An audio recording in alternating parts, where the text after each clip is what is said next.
Well, hello everyone. Welcome back to the world of Viridia. This is our long-term Minecraft world where we are trying to automate as much as we can.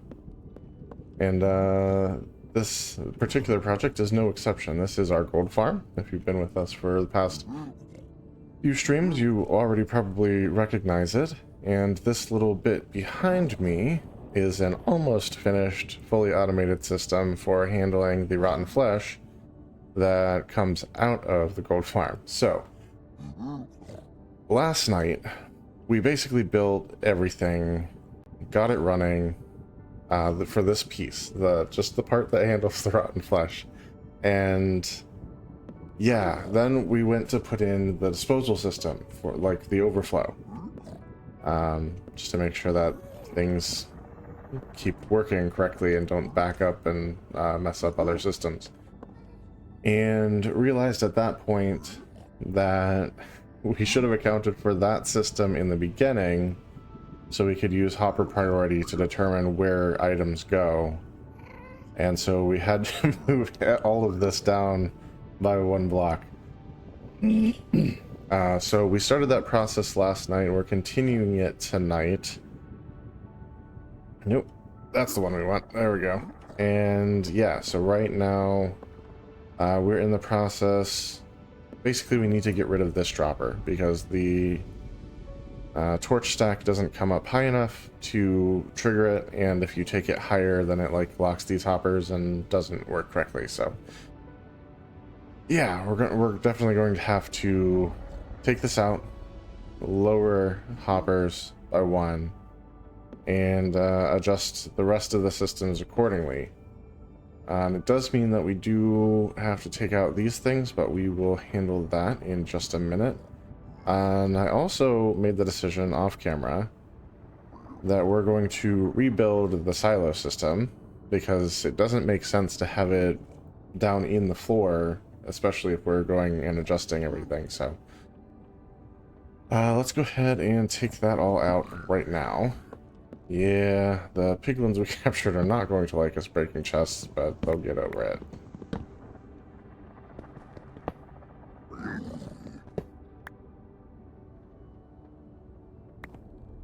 And we'll grab stuff as we go down.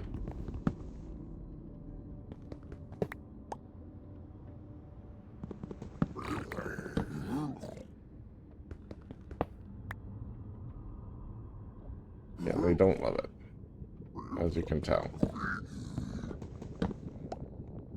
But they'll get over it. Eventually they will be in fully encased things anyway, so not really going to matter. This slab we need to remove. And we'll use that slab to put back right here. Okay, so we basically want this to terminate in a shulker box. So we're going to put this here as a temporary, like, this is a shulker box kind of thing. And we're going to jump on top. So we can go ahead and start putting everything back into place that needs to be here. It's going to be hoppers and chests. So, yeah. Hopper. And chest. Hopper and chest. And we'll come back and do the double chests when appropriate.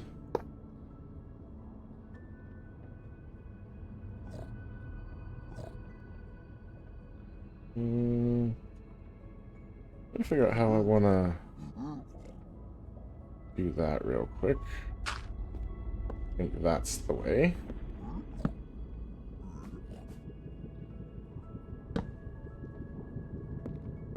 Okay, yeah, I think that's got it. So that's going to be the new location of the chest and hoppers for the silo system here. And we can go ahead and throw slabs in where they make sense. But let's hop back down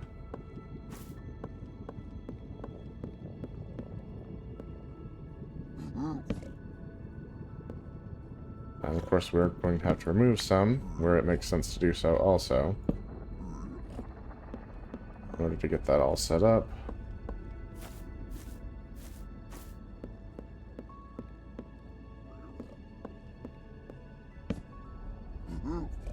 Okay, and then this can get moved, because that's where the shulker box is going. And let's just make sure nothing filtered down. It doesn't look like it did. Okay, so that is all set up and ready to go. Now we get the distinguished honor of redoing this whole system here, dropping it down one more level, which is going to be fun. This is our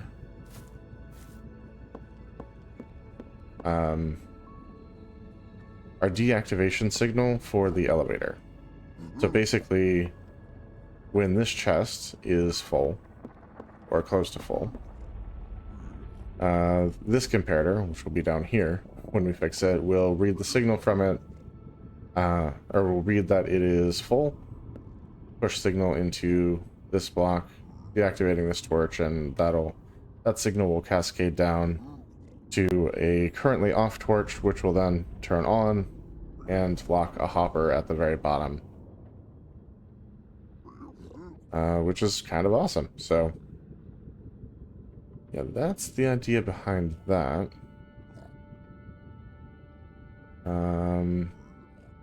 Yeah, like we need to remove all this, so take that out.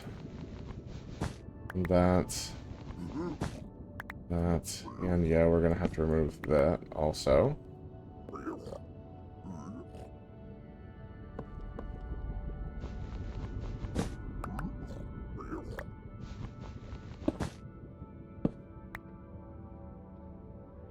And I think we'll just work our way down.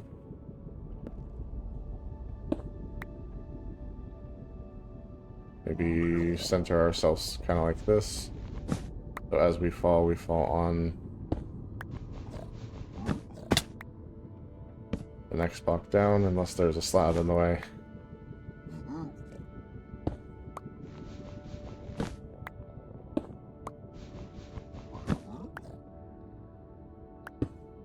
And in that case, I guess we'll just take the hit. It's not too bad.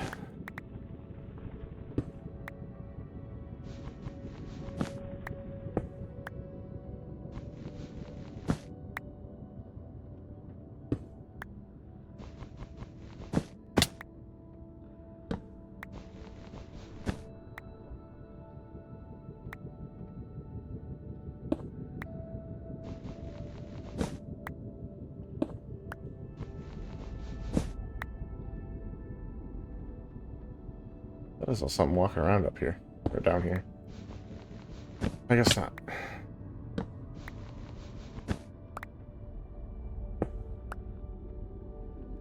And this one, we kind of revamped. So it would go sideways.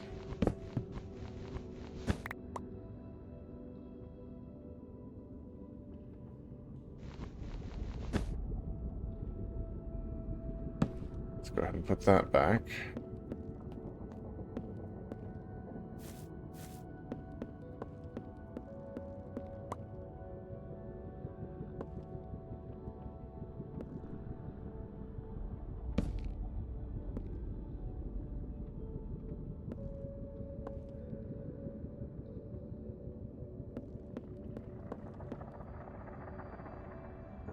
I don't know if I want to cover that up or not.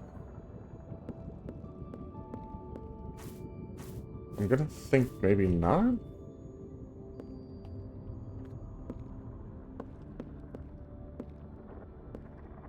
Yeah, I haven't decided yet. Okay, so now probably want to plug holes in the floor where possible.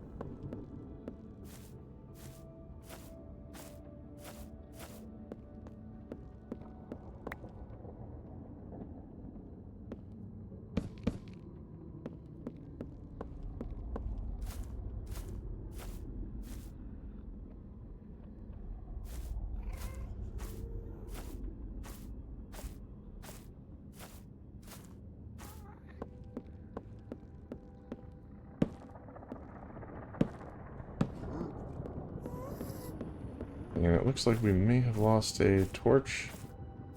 Basically, that's okay. We pull up on stuff? Okay. Let's get rid of the bone meal.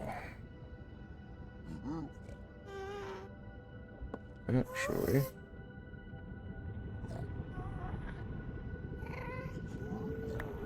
I'll put this here for right now. We will not be carrying all this here shortly.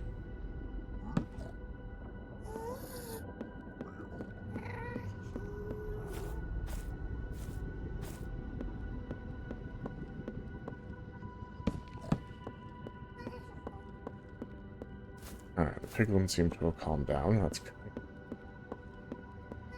And yeah, now we need to reset that whole system.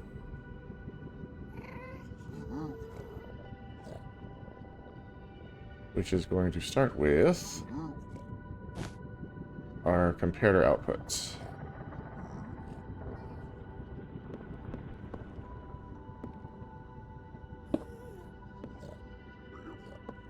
Alright, comparator pushes into a block. And all of this is fairly, kind of has to go this way. But now, instead of going out further, I think we're going to turn sideways and carry the signal down over here. So this thing's footprint, the footprint of the whole system is just a little bit smaller. Alright, so determine where that goes.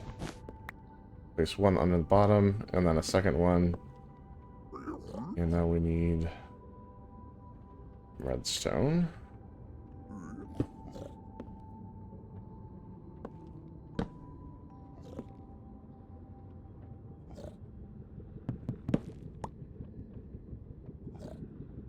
Alright, so this one...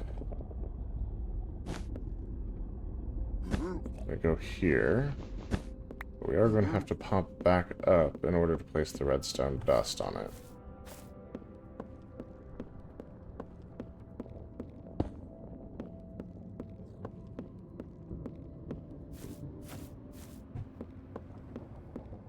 And torch goes here. Now... next one goes here. And we'll have to remove this plank altogether. We're going to take the vines as often as we can, so we don't just keep accruing damage for no reason.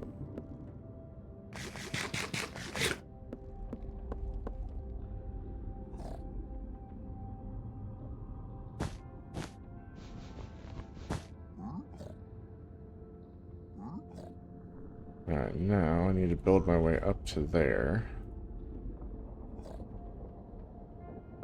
I can place the dust.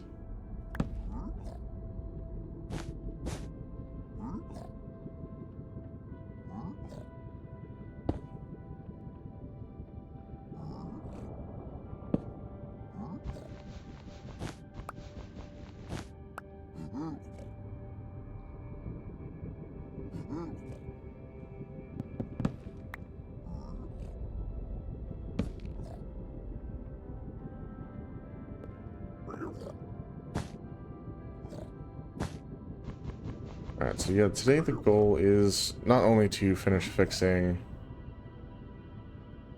the rotten flesh section of this, but to actually get started on doing the gold processing portion. Setting up the elevator system and everything for the gold nuggets. Maybe even getting the auto crafter set up for making ingots, doing a disposal system for the nuggets, basically the whole nugget system. But that will also include the feed that goes off into doing ingots as well.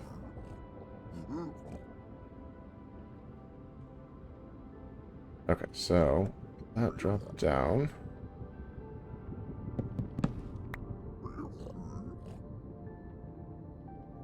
Yeah, so this is another one of those. I have to go back to the top ones to do the dust.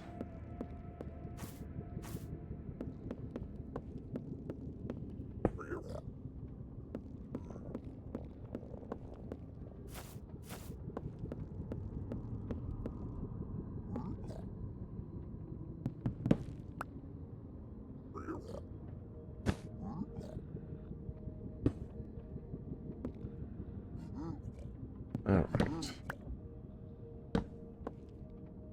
And you can kind of see how the system works as we go down. That'd be an iffy choice. Okay, so let's actually remove this slab so I can get a safer drop. Because I can't go any lower down from here without going like this.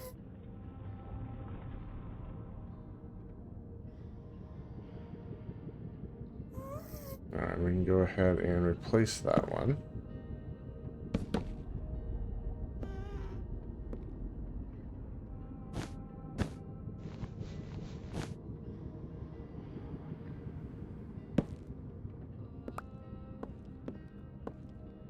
Alright, we can build our way back up. We can get dust on here.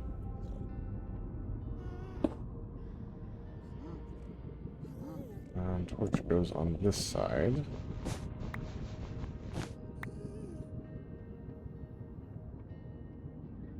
You can hear some gas roaming around up there, so hopefully they don't cause us any problems. Sometimes they can see through the doorways. And everything that we're building with is pretty fragile, so it would suck if I got hit by a fireball.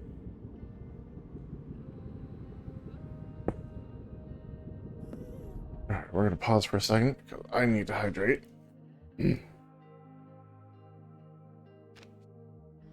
Mouth is like drying out tonight. Don't know what that's about. So next up is this one, and again, kind of a decent drop. And it looks like we can cut this one out, though.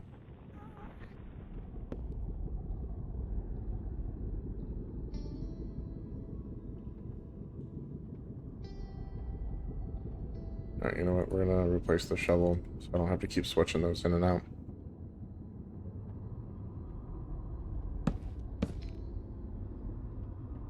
And obviously we don't need that one. Actually, I am going to need that one. And I will show you why. Basically, because I just need to get the redstone dust on top of that block. Which I would use the vines for, but they're kind of blocked on this particular level. Because this is going to be where some of the zombified piglin spawning floors are located. And we don't want them to be able to actually get to the eggs that are in there with the vines. It's supposed to lure them over to a drop.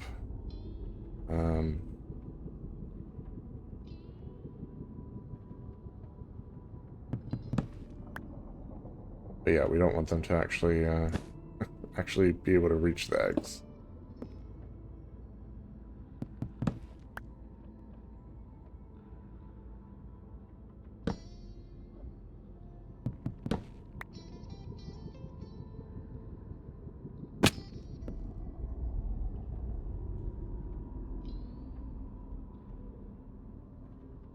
Okay, and this might be, probably is, the bottom of the inaccessible levels. Actually, might be one more below this, if I'm remembering correctly.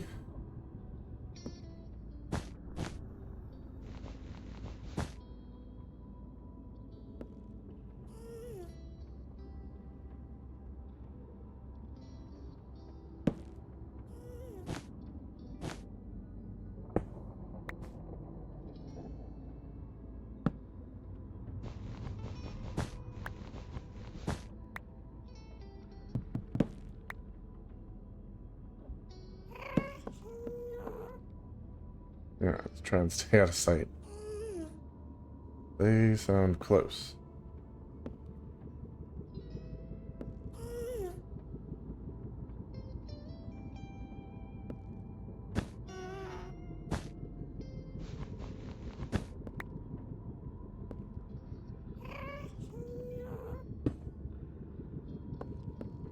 Go there.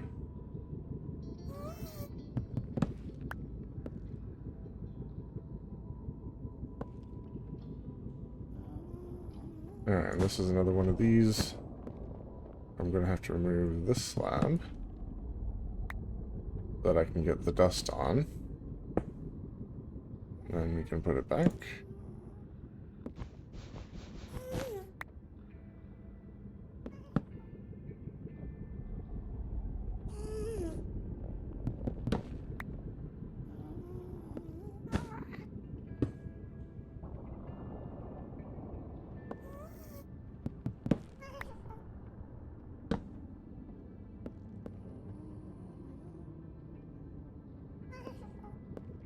Okay.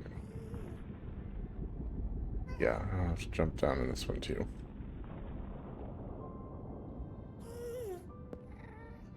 At least this stops me if I'm not crouching.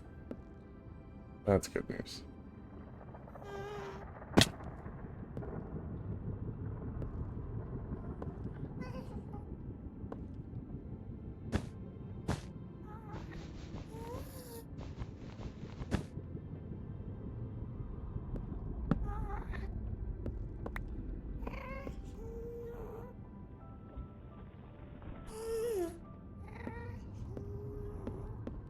Yikes. Okay, there's one. I'm playing with fire there.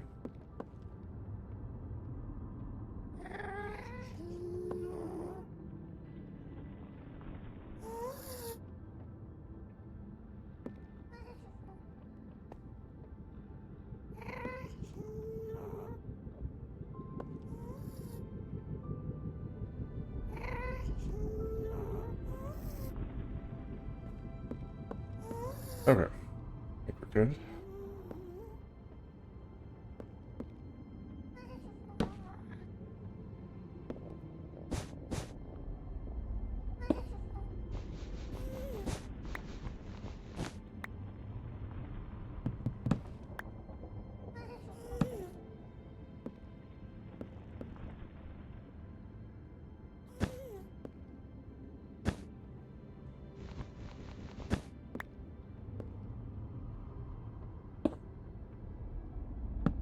And they're both just gone. Okay, love it.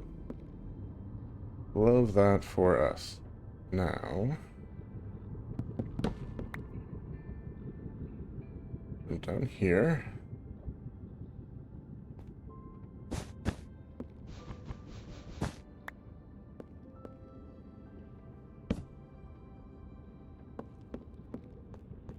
We can actually use the vines again. Go back up.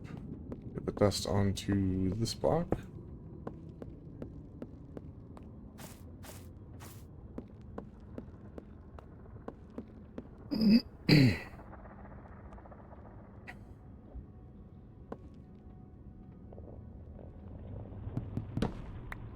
Now it seems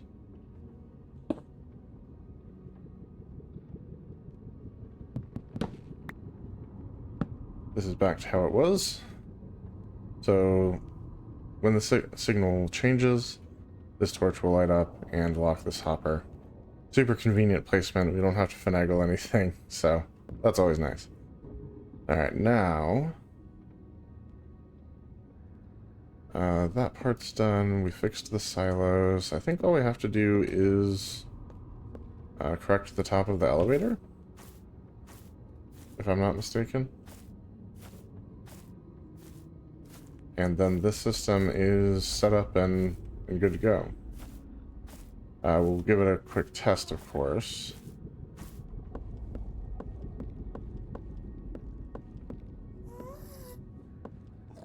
But yeah, I think all that actually has to happen is the removal of this, and this, and this.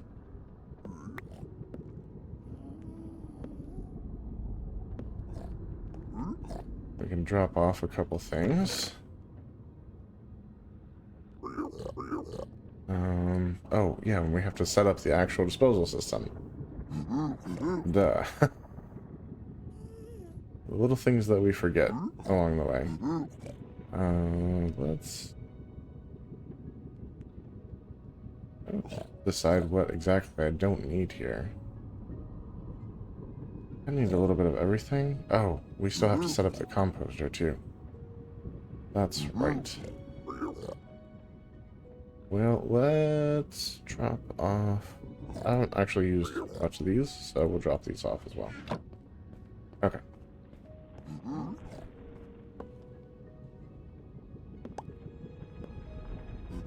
And I'll need this open in order to accomplish my goal here. Let's grab our hoppers.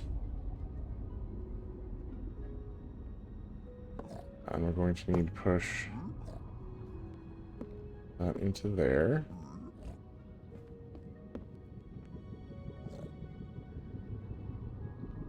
Okay, just wanted to make sure I did actually need to go out that far.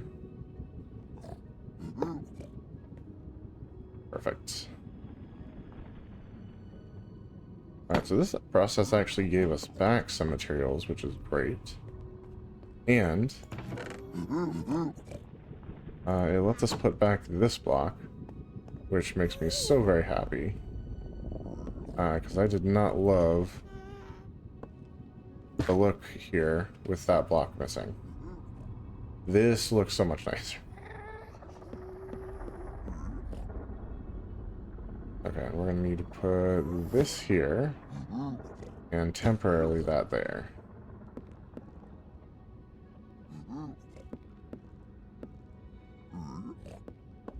And I'll need to put this here also temporarily so I can get up.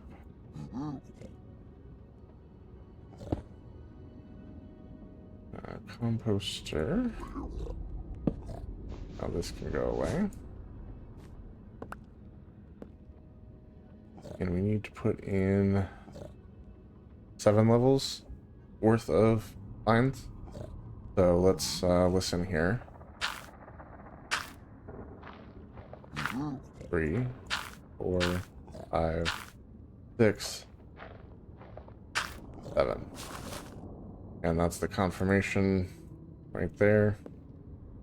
We need to make sure that this guy is in subtraction mode, or that does not work correctly. Alright, so the reason we are doing that is because otherwise this will output a signal every time an item passes through this top chest, which is not great because items are going to pass through that top chest all the time. And we don't want the elevator getting locked down every time one item passes through that chest. So this system subtracts from the signal coming out of here, which will allow this chest to actually get full. And once it fills up, there'll be enough signal to invert this torch and send the signal down to the very bottom and lock the hoppers leading to the elevator. And it looks insanely complicated, but it's actually, you know, just a few different systems put together. You have a silo, you have an item elevator, and you have a signal dropper connected to the silo with a just a item level reader, essentially. So yeah, it's a bunch of simple systems just kind of smashed together. And the rest of the farm's the same sort of concept. Takes simple systems, puts them together, and makes a fully automatic, self-sustaining system that we don't have to constantly maintain out of the combination of all these basic systems. Alright, and so now we need to put in the item disposal system, which is where some of this stuff comes in play. First thing we're going to want to do is get rid of the slab, because I need to put a cauldron there. And inside that cauldron, I need to put bucket lava. And then we need to place a dropper above that, facing directly down. This is going to be a little trickier. Let's switch to dirt for this so we don't accidentally catch anything on fire.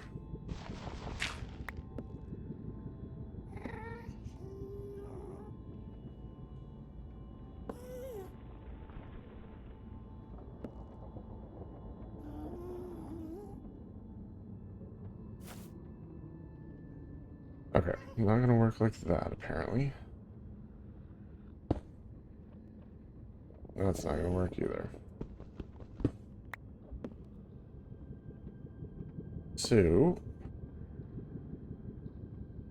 have to remove this slab. Well, I guess this one would also work, but let's do this one.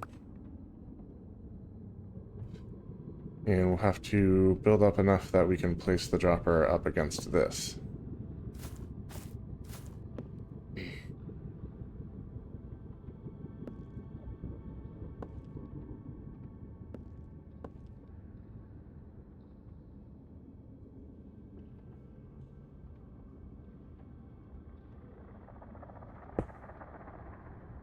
Okay, that looks to be correct. And it is. Now we can get rid of this dirt. And it's a good thing the rest of the system wasn't hooked up, or that would have been destroyed. Okay, though.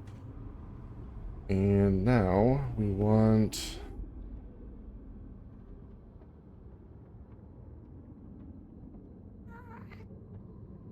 okay, a comparator and repeater coming out of here.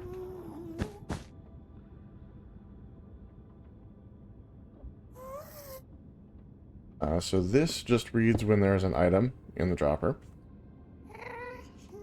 And this pushes a signal into this block and also isolates these from other signals.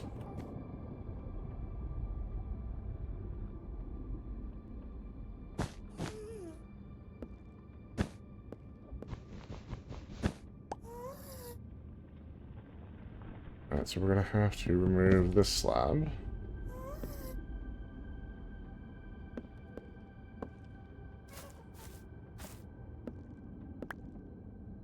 And this slab. And the staircase.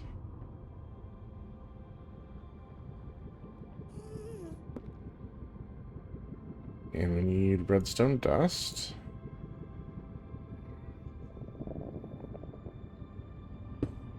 Down there, right here, here, and here.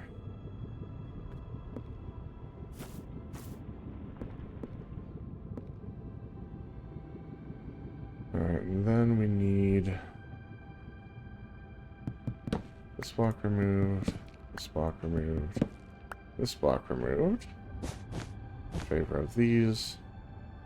So we can take the signal down and around and feed it back into here. To kind of decay the signal, as it were. So, when an item enters the dropper, this is going to read that that item is there and send a signal strength of 1 into the repeater, which then pushes a signal strength of 16 into this block. That propagates up over this wire and down here, triggering the dropper to drop the item into the lava. and sends the signal back into the comparator so that the signal lasts long enough to do everything it needs to do. It's pretty simple, but it does the job. Because these signals are isolated, it shouldn't be locking any of these hoppers. This is all over here and separate and what have you, and yeah, this should be pretty good. So if, or I guess rather when, the silo upstairs is completely filled with rotten flesh, to the point where it sends the I'm full signal down to here, this torch will be changed to on.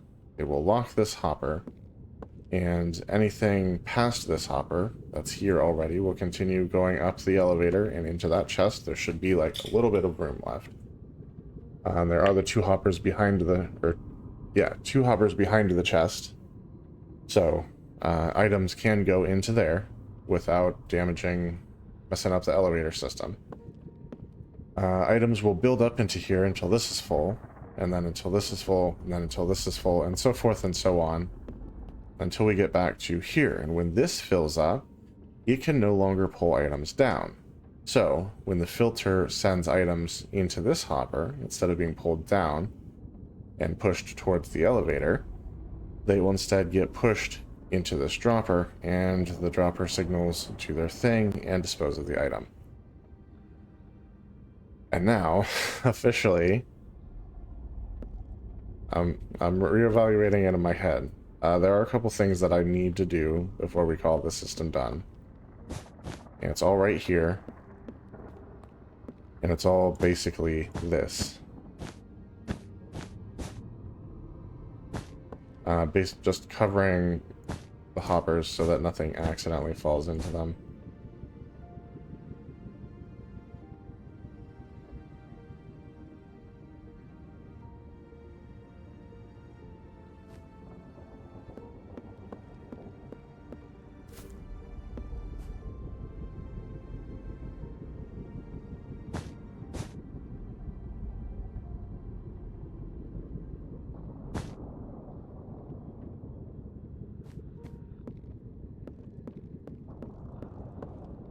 Alright, so now let's run over here. Make sure that that is all covered. And looks like we are good to go on that. And those will spawn mobs, so anything that has enough space to spawn a mob needs a slab on top.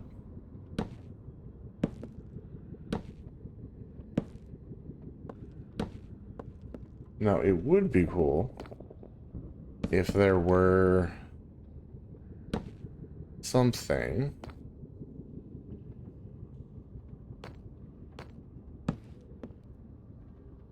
to, like, cap a hopper with that was not a full block in size, maybe like a carpet thickness, but like, I don't know, iron or something, like a dense material, so it wouldn't allow the hopper to pull items down through it. That way we could still maintain a walkway without having to have the hoppers open. That would be very cool. Nothing like that exists as far as I know. At least not in vanilla Minecraft, but if it does, let me know in the chat or in the comments if you're watching this later on YouTube. So yeah, feature request, I guess. I think I can put that there without breaking the signal. Yes, I can. Cool.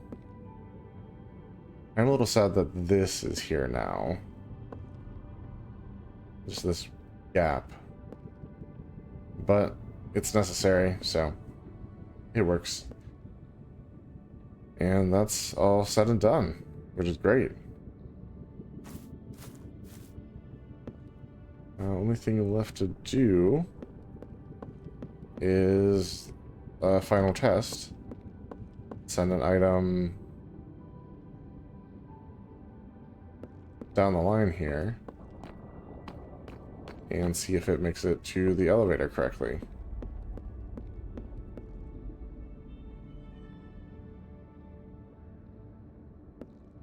So for this one, I won't be able to put the item in here because, you know, it's locked and it should stay locked. So I'm going to have to put it a little further down the line, but I know that that diverting system does work because we've used it before. I'm not worried about that. So right here, we'll go ahead and put in an item, probably just a weeping vine. Test this. Okay, we did see the torches flicker. Let's head upstairs.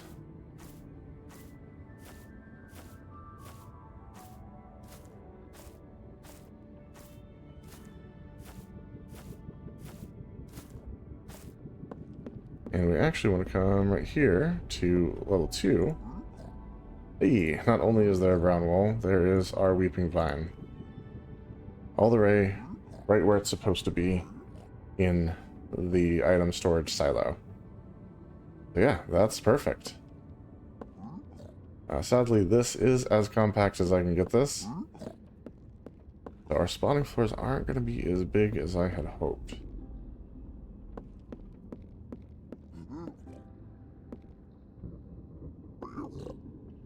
But it does look like I can put an elevator in every single one of these spots. As long as I keep going in this direction the whole way around. Because they kind of like block a window, but then the next, there's a space, and then the next space is available. And nothing comes over past that in this direction either. So yeah, I mean, that's huge progress already. Rotten flesh section of the farm done. So now let's swap out some materials here. We're going to be working in the gold section, and I need to go to level 1 because that's where all of that stuff is at.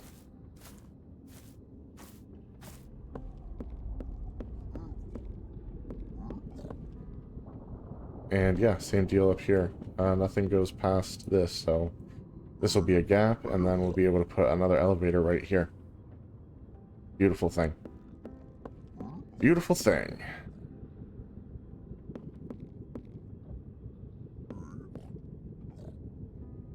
Okay, so now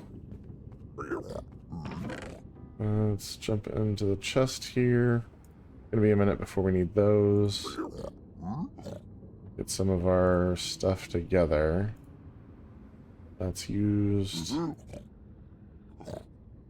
Shouldn't need those for a while.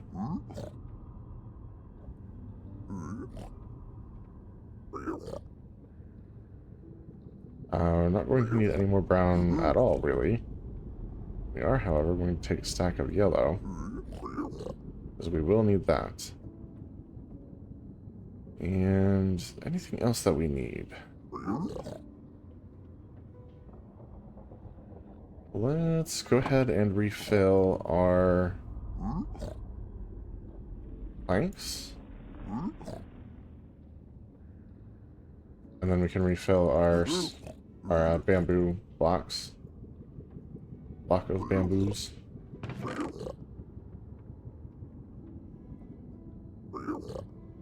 And we'll refill the sticks too, because, you know, why not?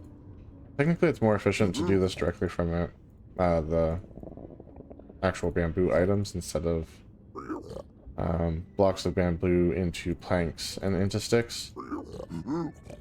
For the same amount of bamboo, you get like an extra stick out of it. I think is how the math works out on that.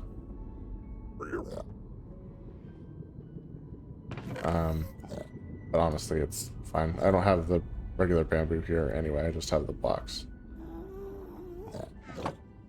Alright, so now let's take this stuff down and start working on the gold side of things.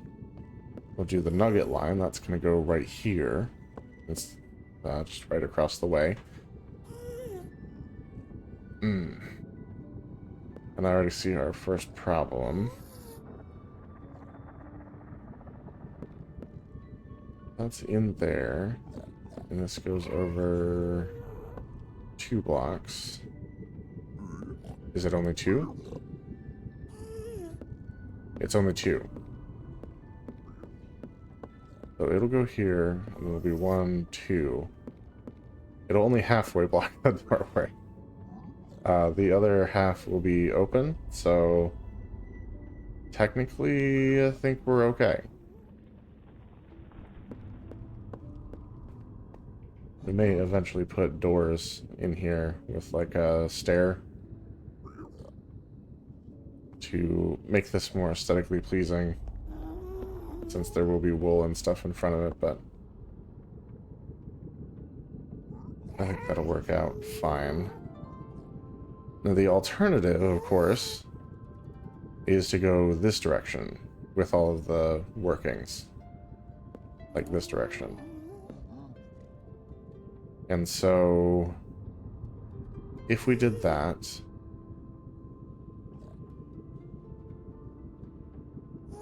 we would basically take the mechanics down.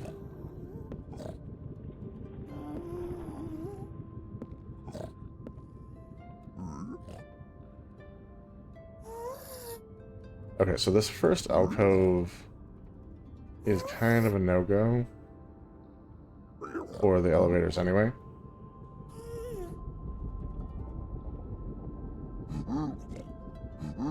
As far as switching to, like, doing this wall here. Because it's going to be sort of blocked.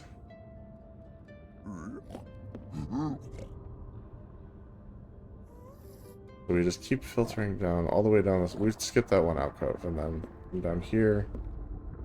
And this would do 1, 2, and then this one would also do 1, 2. So the side doors would be blocked. This one and the one on the far side over there. But the back door and the front door would both be perfectly open. I think that's a worthwhile trade-off. To have it completely clear like this. Yeah, I think that makes sense. So that's probably what we're going to do. The mechanics on this side will go this direction. Mechanics on this side will go this direction. And we'll work from the other doorway, vice versa. And so it'll end up blocking that door and that door.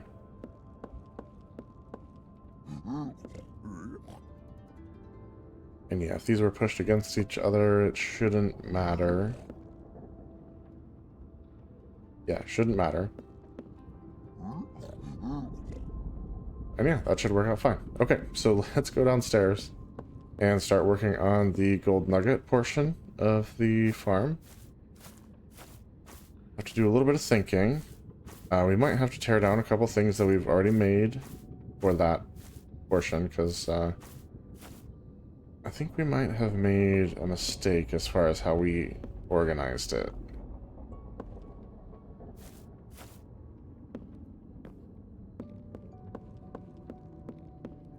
Okay, so we've had, first things first, we have our filter. And filter is going to go to this side, which is all good. These can go away, because that's no longer accurate as far as all that goes. We're going to have a hopper chain that goes along this line.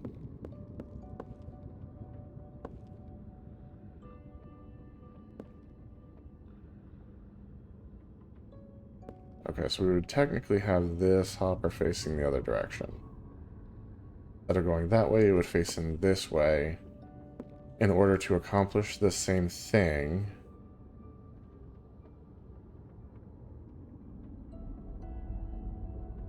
And then it could feed into the same disposal system.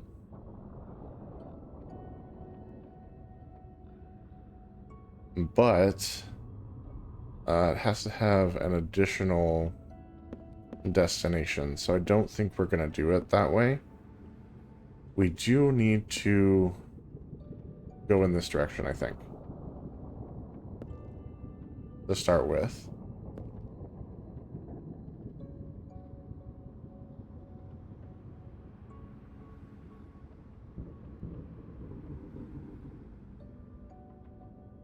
And I'm going to leave this here for now. I don't know that I'm going to leave it here forever.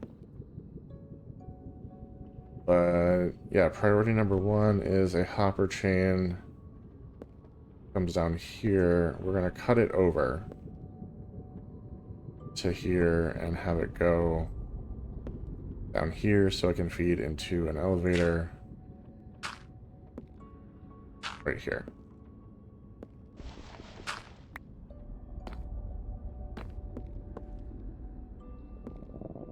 Okay, I think that's the play.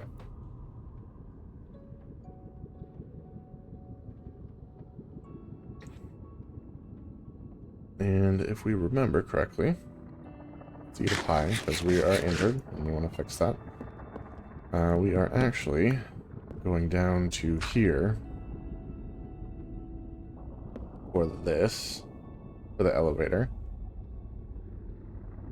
I think it was 38 droppers for the whole elevator, of which I have 0 currently. So let's go make us some droppers. And if we make too many, well, we do have a whole bunch of other elevators that we're going to need to make.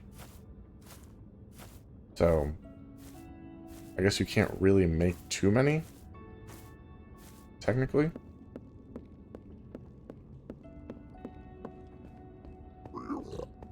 I will say it is pretty nice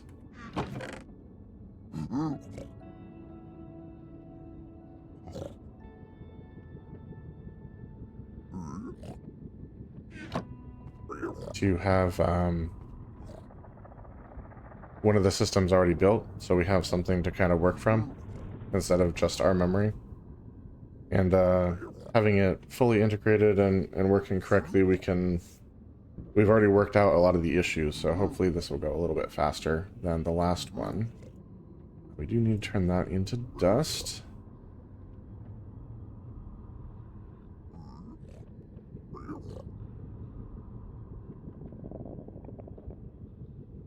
Excuse me.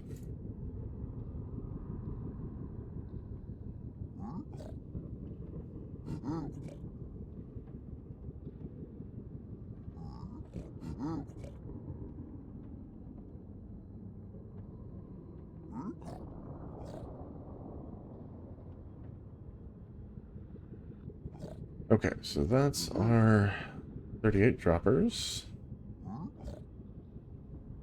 What else do we need? I mean, that's basically a great place to start. So let's just start with that, and we'll go from there. I will have to build the stuff on the bottom. I have most of what I need for that in the inventory.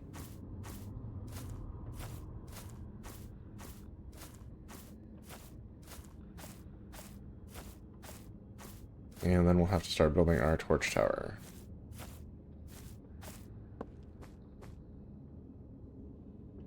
And once we divert the hopper line, we'll also probably have to start exiting a different way. Or we may want to. Okay, but for right now, we're going to grab our droppers. Them here.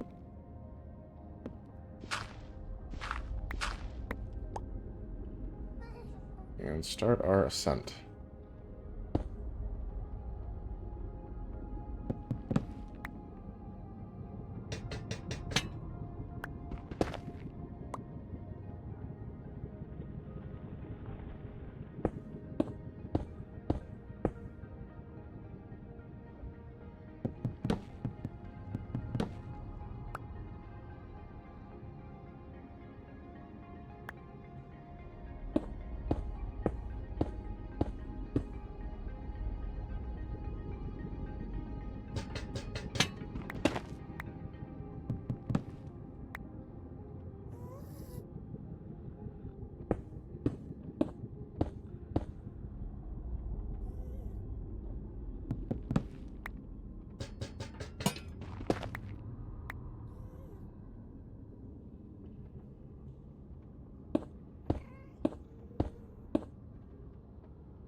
Alright. 10 droppers left.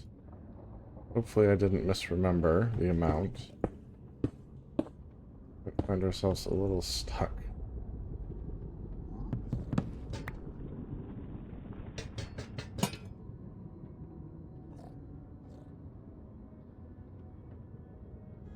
Hey, I think I may have gotten it.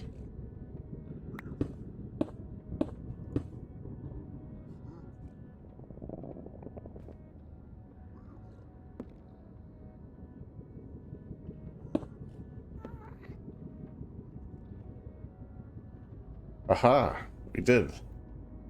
Kind of can't remember, or I can't believe that I remembered exactly how many of those to do. But yeah, glad that worked. I know what you're thinking. This is a problem, because this will lock this hopper and this hopper.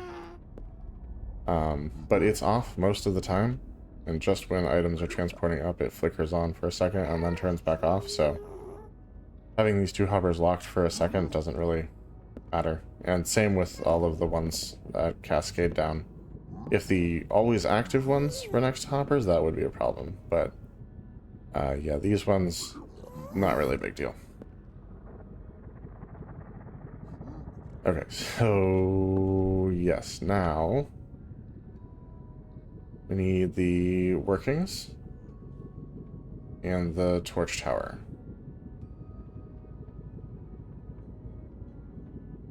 And 2 chests and a couple hoppers. Alright, let's start with the chests and the hoppers, because, you know, we're here. And we can do that.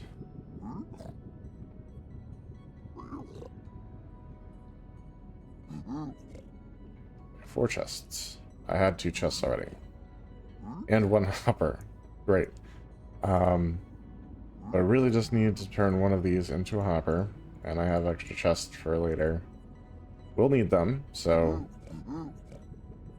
not a big deal.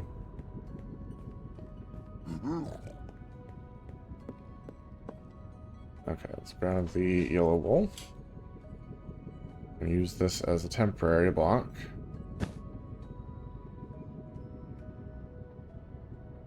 So we can get our chest into place.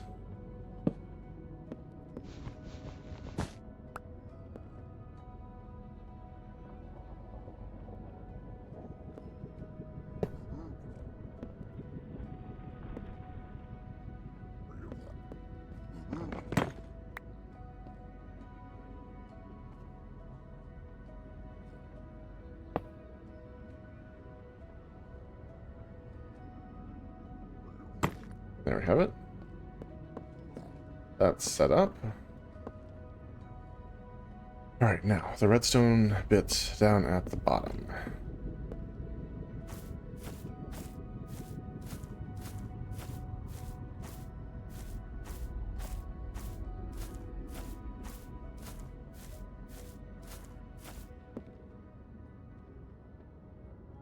I know we're going to need 2 comparators, so let's go ahead and make those. Does mean we're going to need a few more torches.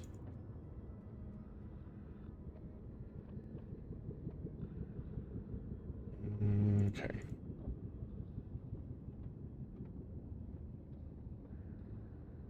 Let's go there, this can go there, this here. Comparators. We're also going to need a couple hoppers. Honestly, might as well just do 3.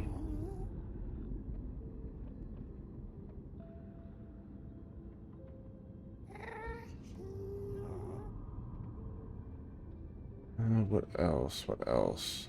I am going to need a few more torches. Which means we're going to need more dust. We might actually have to run and buy some more before the end of the episode.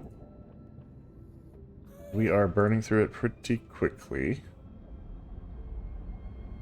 And I can check the workings back here, but I think that's the long and short of it. Yeah.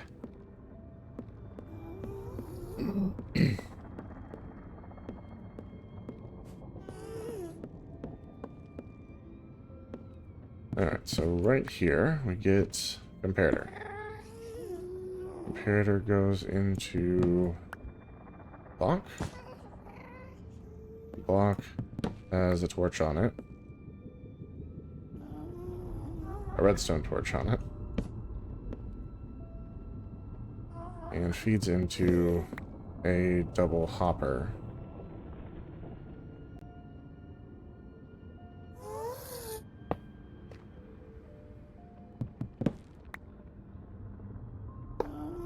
Third hopper.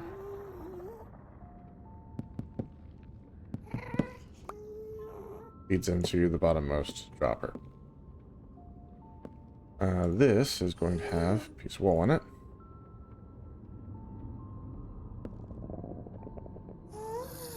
We're then going to have our second comparator. And that will also push into a block, which has a torch on it.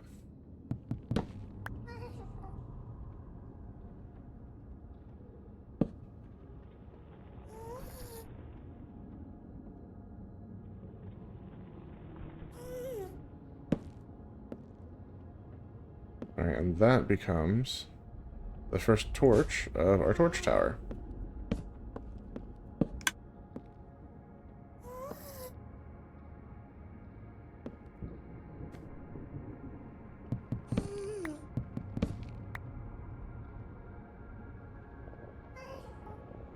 Well, that was an interesting double gassed noise at the same time.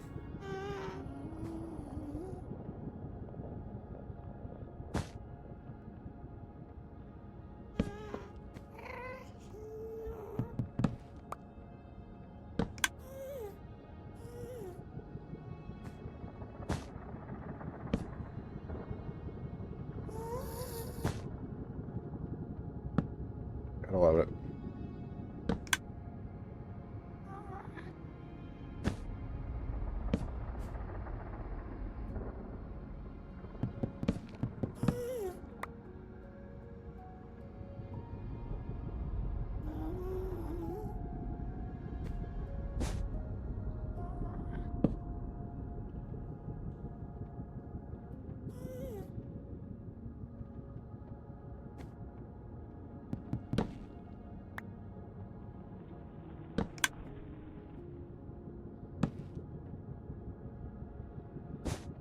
And trying to replace any floorboards that I can as we go.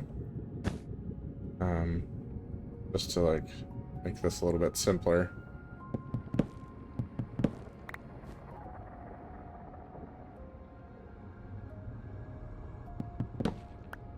Not always going to work though.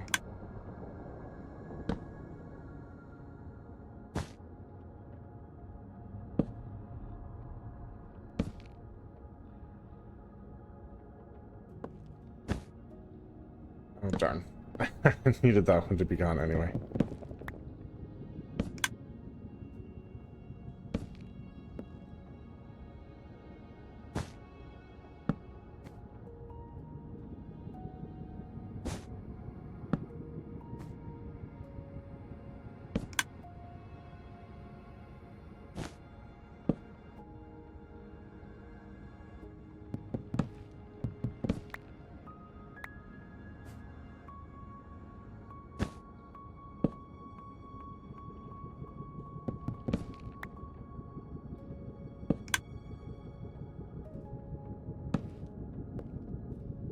Yeah, like I said, we might have to go get some more redstone before we call it a night. And it's okay if we do.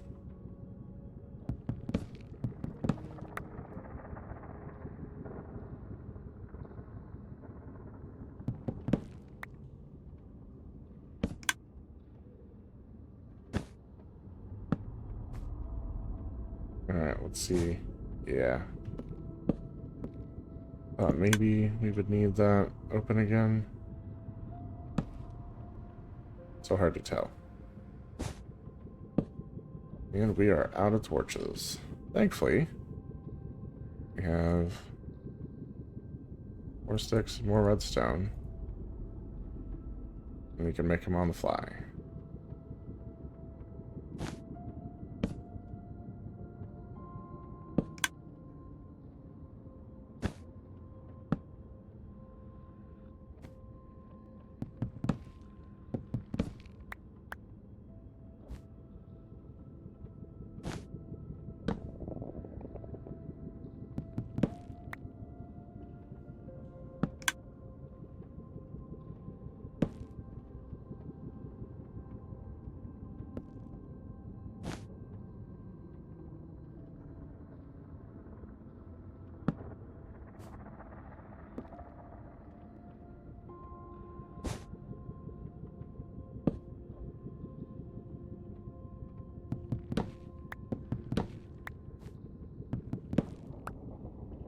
Okay, almost to the top.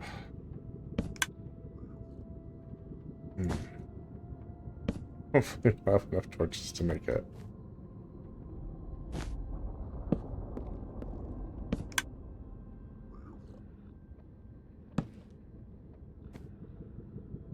And if not, I guess we'll just have to make some more.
That's going to be close.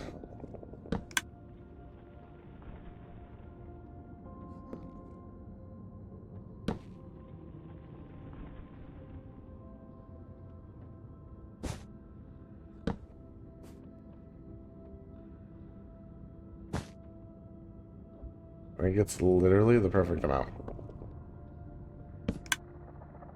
It is. 100%. Okay, so torch tower done. And elevator working is done. So I think that's actually the elevator done.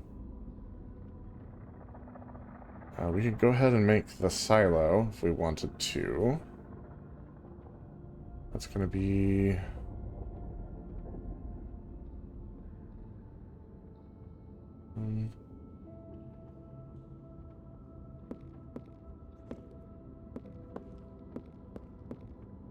Okay, so it's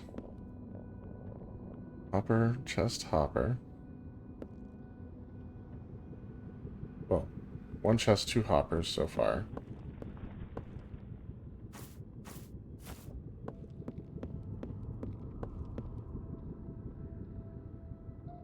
Okay, three chests, three hoppers.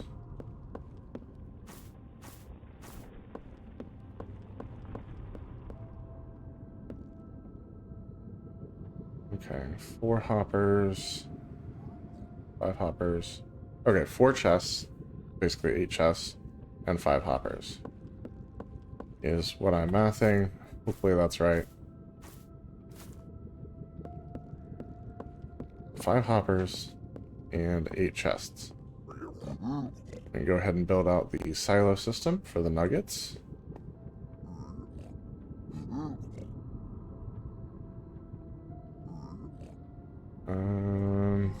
Just turn this all into planks.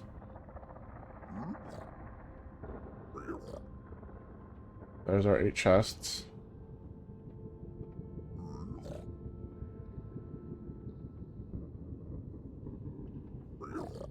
And there's the 5 chests for our hoppers.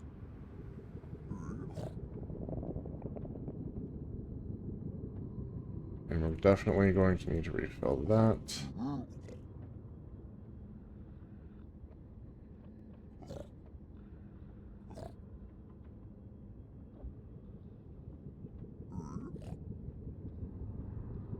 Cool. So now we can go ahead and put all of those in place. We're going to have to start at the bottom, though, and work our way up. If we did it correctly, we should have exactly what we need.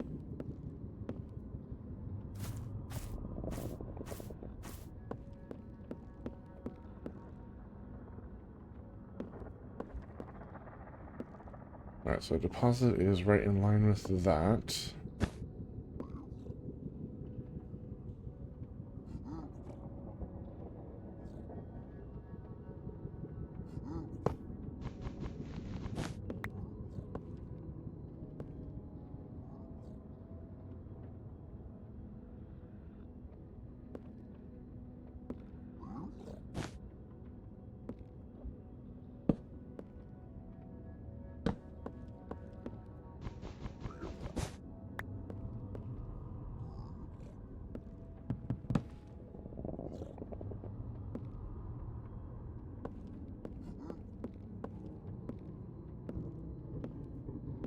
Okay.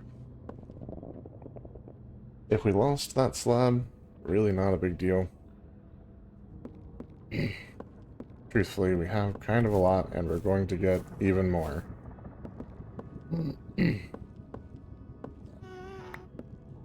But it's right there, so we're fine. As it turns out.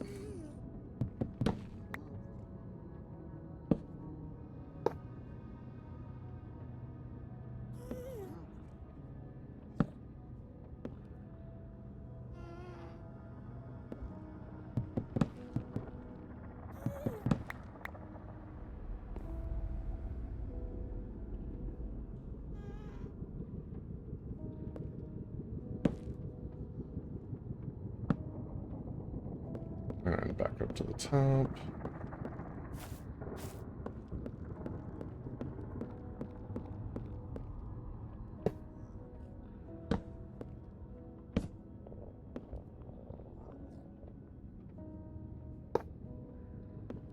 Okay. Successfully connected. So now the silo is done, ready to store items. Lots of items. And we're going to need to build out the signal. Well, first of all, the quantity sensor. So we need 2 comparators and a composter.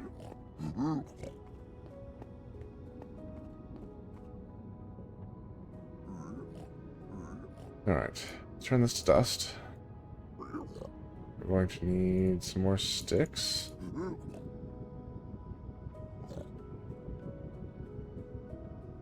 Honestly, we can fill this up because we have more bamboo here in the chest.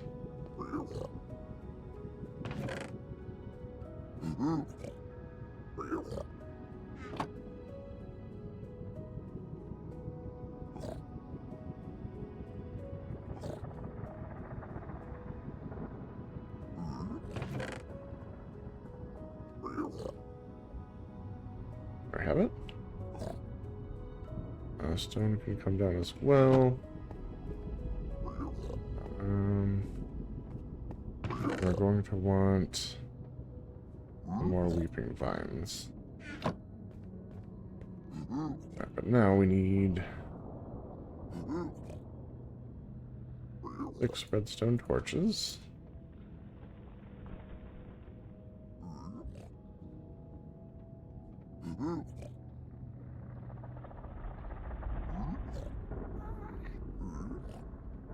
Alright, and we need a composter.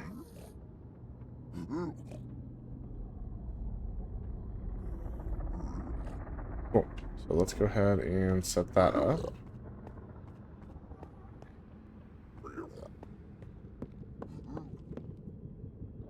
First things first, we want a header on top of this block.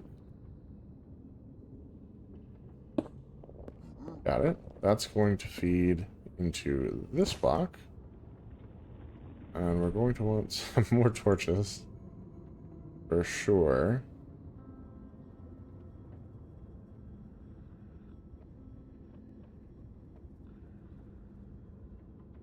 Get a quarter stack at least.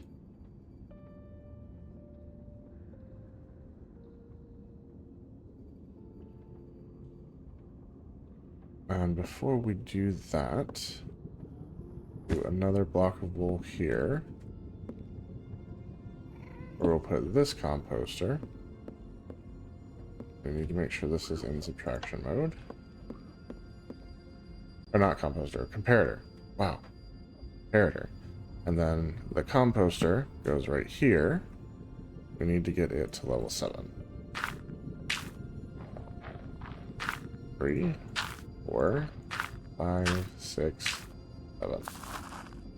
Perfect. Okay. So now that part is set up, and we can just start dropping the signal.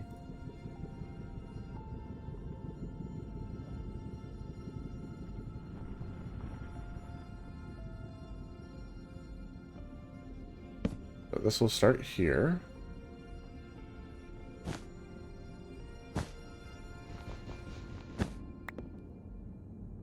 Now we'll have dust on top. Torch there. And slowly but surely.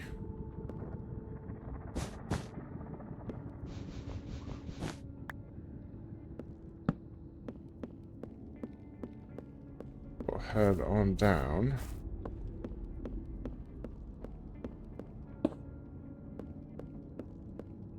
Carrying the signal as we go.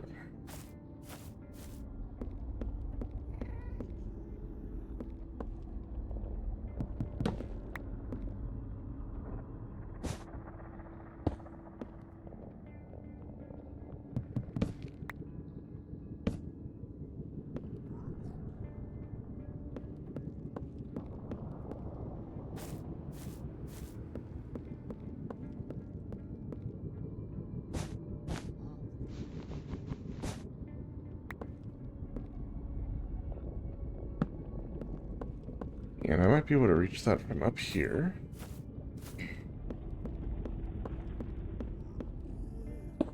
Which I can. Wonderful.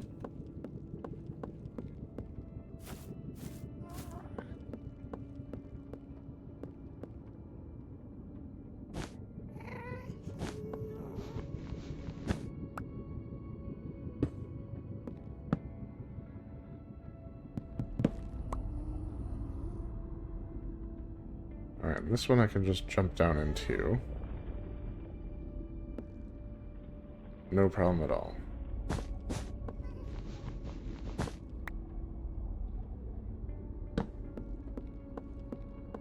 And we can pop back up, put the dust on.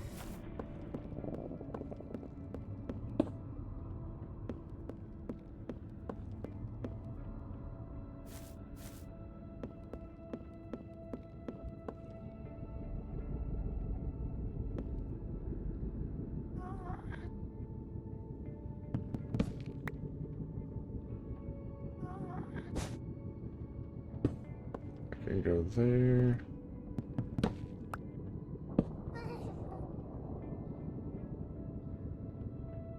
Alright, I believe below this we don't have vine access, so we'll just have to drop and do our thing.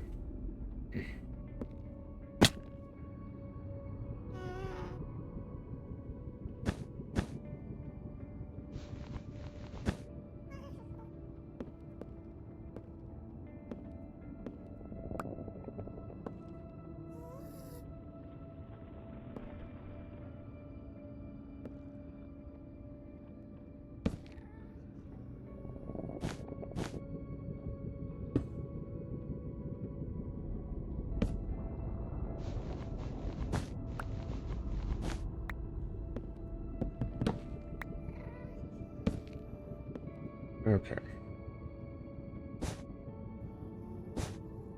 And we're definitely going to need to make a new axe soon. Because the one we have is just about done.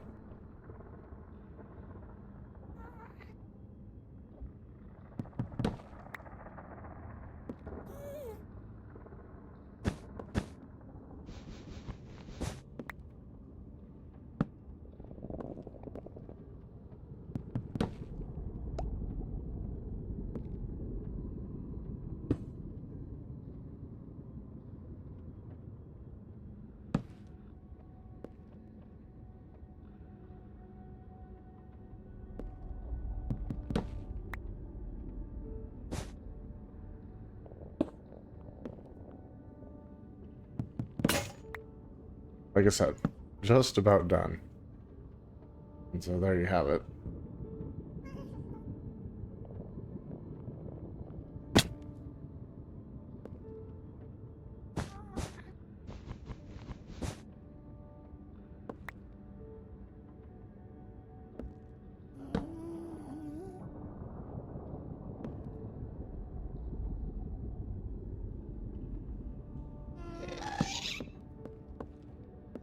Where from? Come on.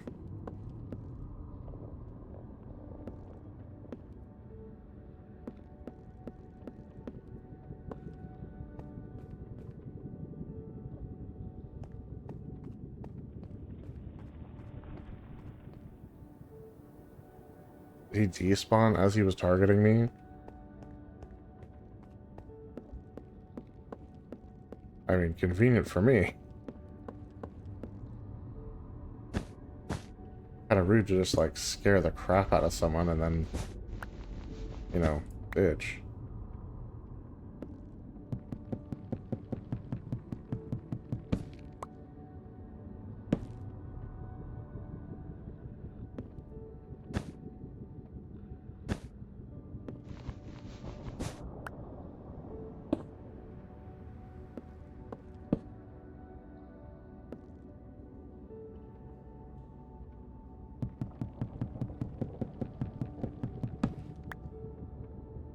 Definitely getting low on everything here.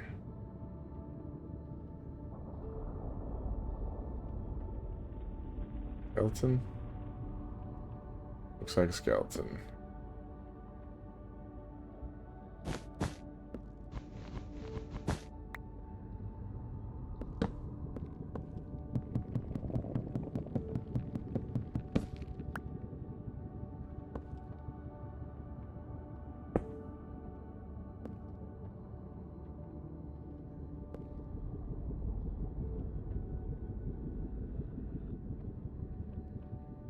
Alright, so this one would be here, I think.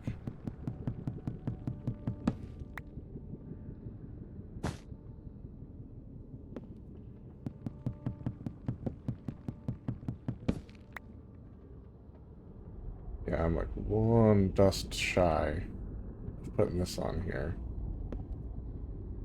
Would give me vine access. Right now I'm going to have to do a slab. And we're going to leave this torch off. Well, no we're not, but... Basically we know to come down to this level in order to get access to this. We'll pillar back up, put the dust on, and then continue down from there. But we've hit the point where we just need to go get some more redstone.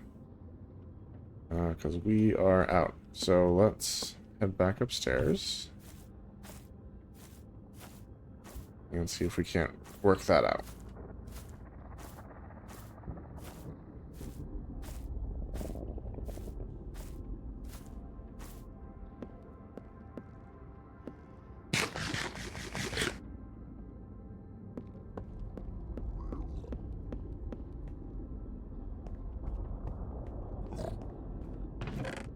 Alright, so put these away, put these away. Lanterns. Polished diorite, or polished basalt. Yellow wool. Torches and dirt can go back where they're supposed to be. Stone. I put away another quartz. Vines.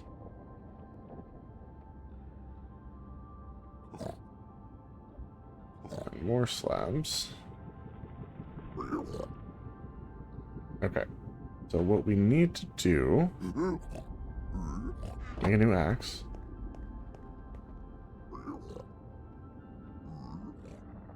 I'll make a couple of them, actually.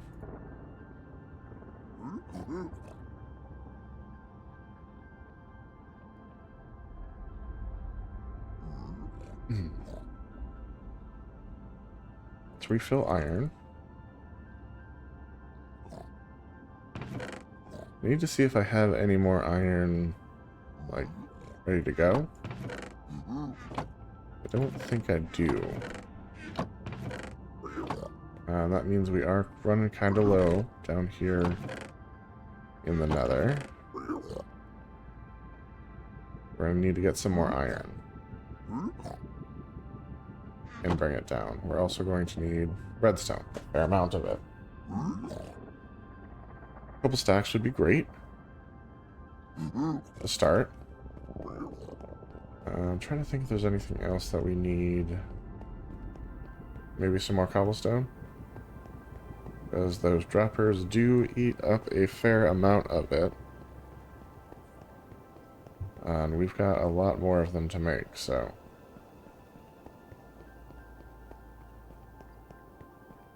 Yeah, more cobblestone would be good.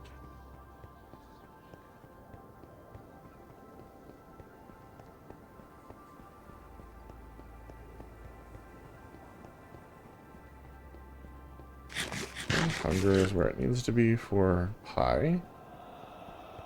So, pumpkin pies fill up 4 hunger bars. I like to call them chicken nuggets. You can call them what you want. But in the instances where you have some health damage, like I'll go ahead and eat them even if it's not super efficient. Just so I can get some healing rolling. Okay, first things first, we need to get more emeralds. Right now, we don't really have a source of redstone besides our villager, our cleric villagers. And so what we have. And so, since we have a source of infinite iron, we will trade iron for emeralds, and then emeralds for redstone. And it's been working out pretty well so far.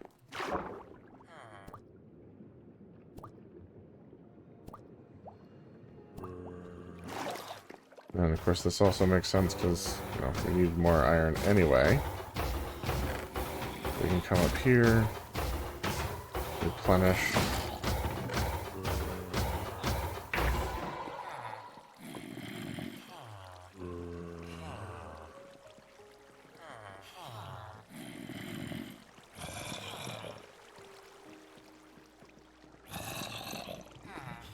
You probably don't need that much, but we're going to be selling through some of it, so that'll be fine. Can you imagine how heavy all of that would be? It would be insanely heavy.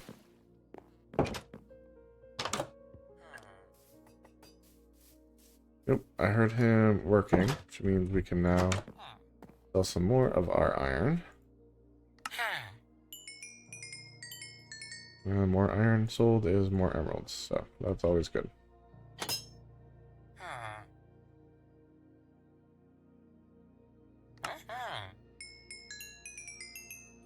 Alright, I don't usually do a triple trade, but we need the emeralds.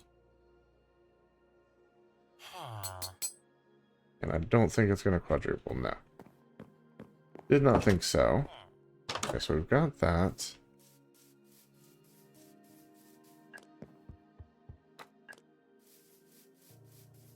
The other thing that we're going to want, like I said, is probably cobblestone. We had a few stacks of that available. I figure we'll actually leave a slot open there.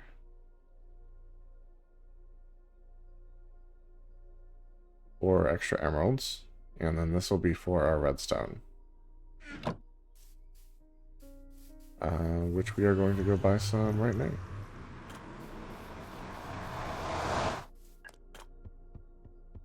I definitely should have been stockpiling sooner, because, yeah, it turns out we need a lot of it.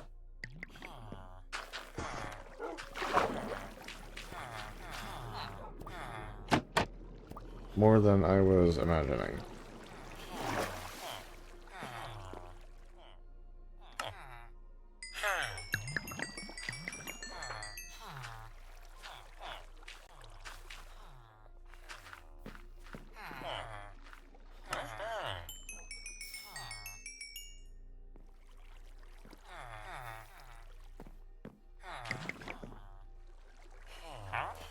Okay, you now buy bottles. And you'll also buy turtle scoot. That's cool. But you're not going to sell me any more redstone, so... That's that. You will, though. Thank you.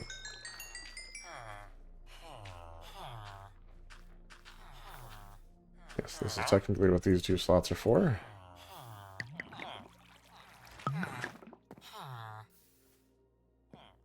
And you will now sell me ender pearls, and also you will buy turtle scoot. Yeah, so that's good to go.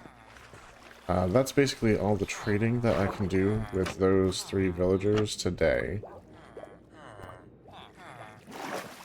This one, I could sell books. Like here. Or book and quill, or ink sacks, but all of those are kind of things that suck to collect. Him, I can sell stone to get more emeralds. But again, kind of sucks to get a hold of at the moment.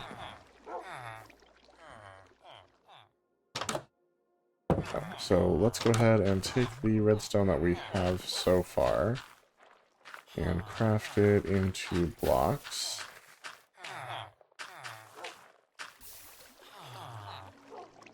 For more efficient transportation.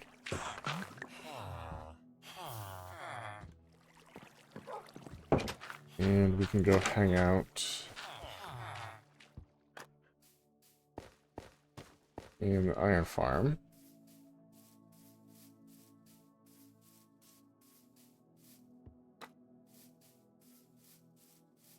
And wait to see if we can sell him some more iron.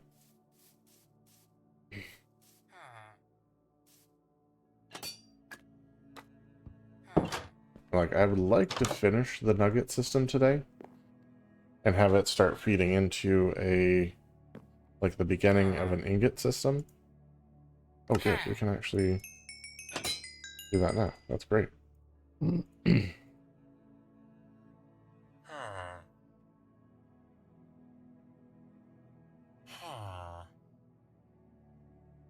Okay, the rest of that's locked down.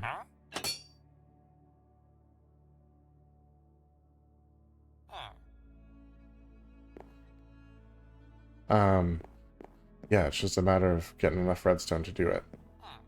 So, what do we have so far? So far, we have the filter to filter out the nuggets. And we have the item elevator that feeds into the silo. And we're almost done with the elevator off switch for when the silo is full.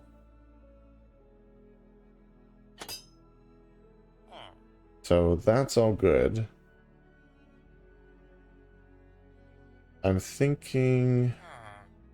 So in the case of the nuggets, we don't really want to dispose of extras because there are other uses. So instead of feeding them into a disposal system, they're going to get fed into an auto crafter that turns them into ingots. And then there'll be a whole ingot system, and then it'll feed anything extra into like the next crafting thing. Is kind of the idea. I'm going to grab a drink.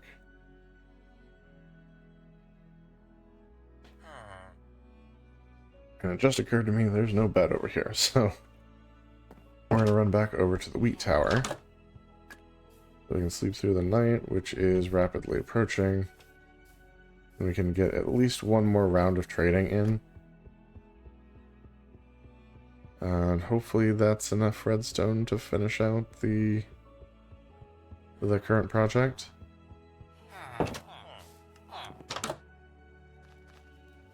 Some of the infrastructure for all that's already in place. But we'll kind of see where that's at. Love this. Now there's nothing down here for the time being. but we can just access this from here. We have tons of wheat, and we have absolutely tons of seeds. Eventually those will get turned into bone meal. That hasn't started happening yet. This is from other sources. That's also from other sources, and these are definitely from other sources. But eventually they'll be what they're supposed to be. Just waiting for the nighttime. If you weren't here for the last stream, our friendly iron golem, Rusty, he is over there. You can kind of see him through the gap. That's actually Rusty Jr., a new one that we made, because the original one perished off camera. I know, it's so sad. So we did plant these pumpkins, so we could make a new one, and we can always make new ones. We made a new name tag, and grabbed a few iron blocks in the carved pumpkin and got him situated. So now we have Rusty Jr. He's here to avenge his father. But the idea is to not leave him out there in the dark night after night, so that he gets too beat up to continue living. Because that's kind of what happened to the original Rusty, and we don't want that to happen to Rusty Jr., so yeah. I guess I should probably note the day. It's 8:87 right now. It was probably like 8:80 when Rusty I'm honestly not sure. I wasn't there for it. Did some theorizing, and I'm pretty sure that's what happened to him. So we're gonna say day 880, and I don't know if I have a pen. Let me check. I do in fact have a pen.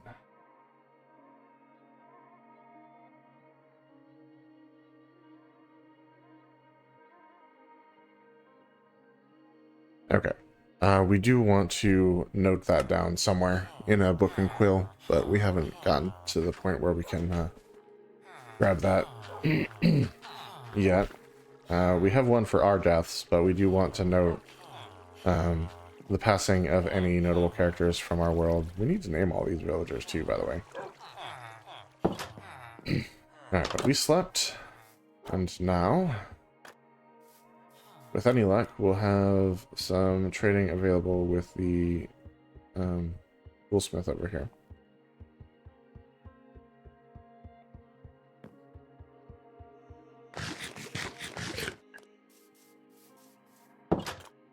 I did trade with him late last night, though, so he might still be locked out. Yeah. Alright, so we're basically just waiting for him to work. We do have 28 emeralds at the moment. This is okay.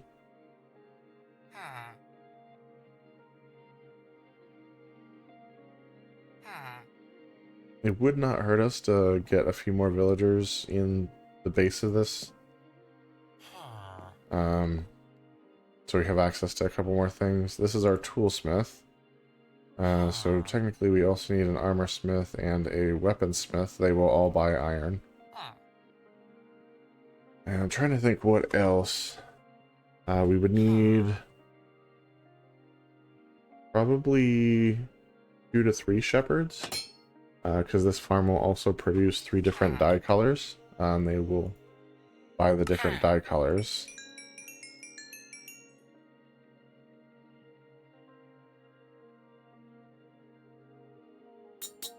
And I think that might be it. Okay, no. So he's going to be locked out until, like, late tonight. And I don't want to really wait that long, so we're going to buy as much redstone as we can get with our 40 emeralds. In fact, we might go ahead and break down some of our emerald blocks just so we can go ahead and get another couple full runs of redstone from these clerics here. I think we will, in fact, do that.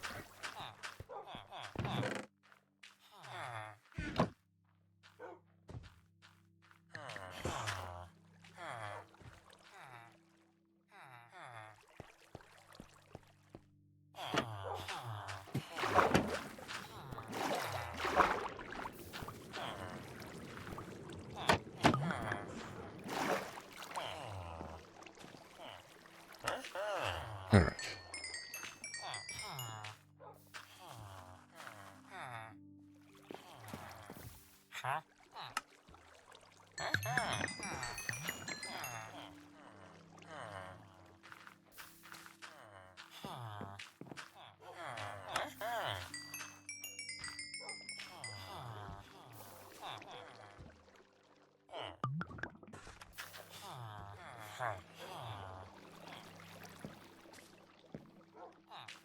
Alright, so we need to craft some of this down into blocks. And we'll come back for that little bit.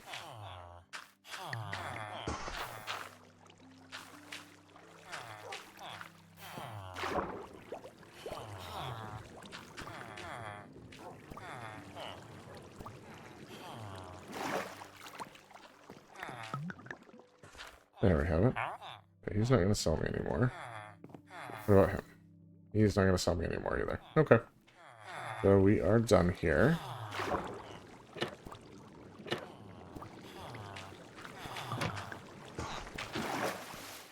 We do want to put our emeralds away.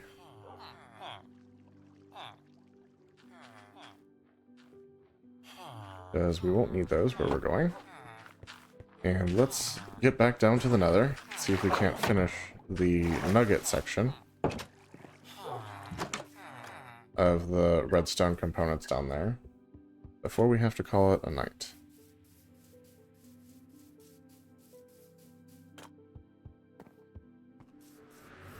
Right, I can just stand in the portal. I always want to like run straight through it. But yeah, you have to like stand in it, so it's kind of like a weird thing.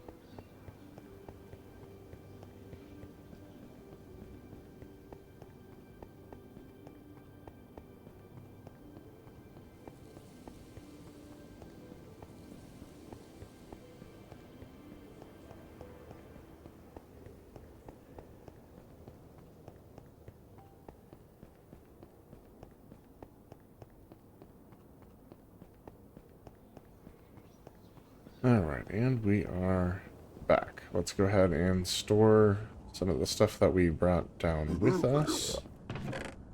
Like the cobblestone. And then we can also throw iron into this chest. Except for what we usually take with us. So that should keep us supplied for a minute or two. Now we have our redstone again.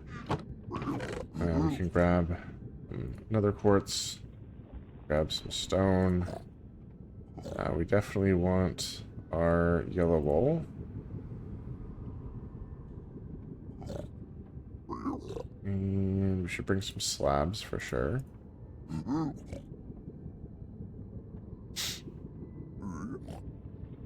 think we might need the weeping vines, so we'll bring some of those. And there's a good bet we're going to need some more of the wood, so we'll bring another block of bamboo. Alright, we'll start there. If we need anything else, we'll come back. But I think that's probably going to have us about where we need to be.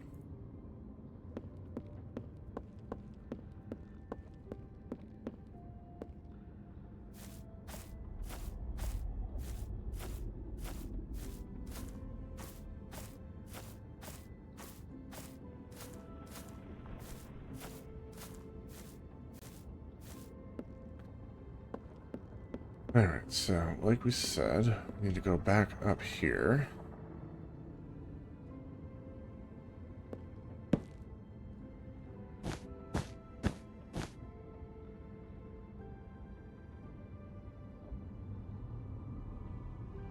get rid of this and put this on there. Now we're going to want to make ourselves a few more torches.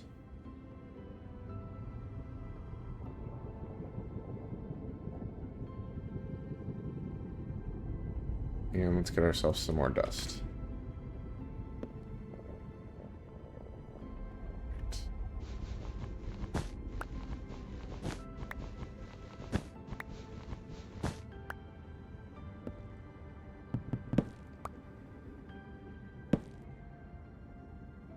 Okay, so now drop that. Going to want up here.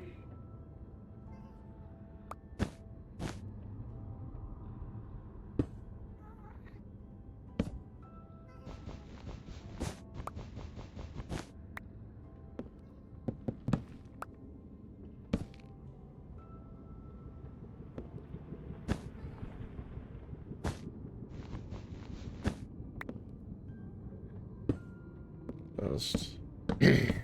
Torch.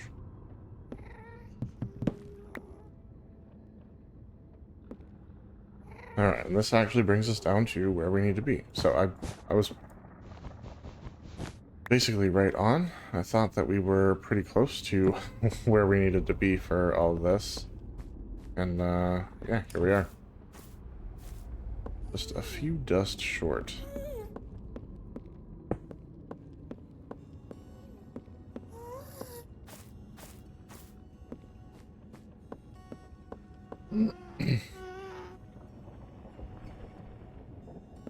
Okay, and then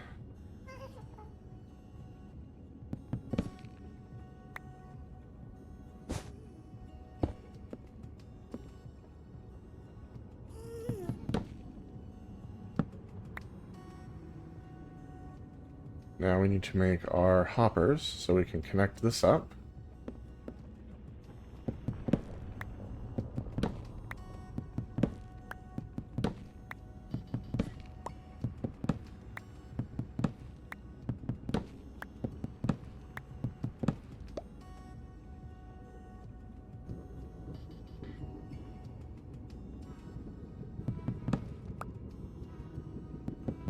If I was smart, I would have been counting these, but I did not do that, so forgive me for that.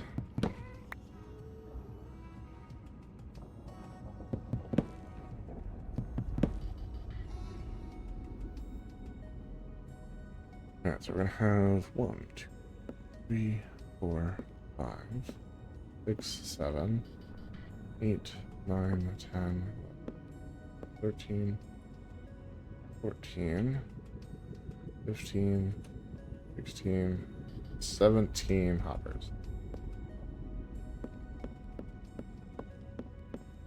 And this is why we brought the extra block of bamboo with me. 17 hoppers. There's 7.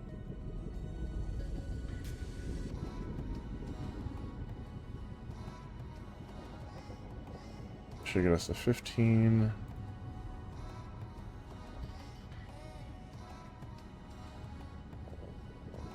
And there's 17. And now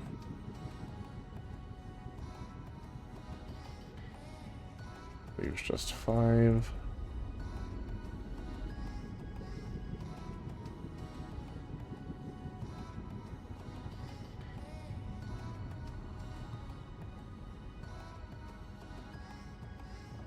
Let's throw these in.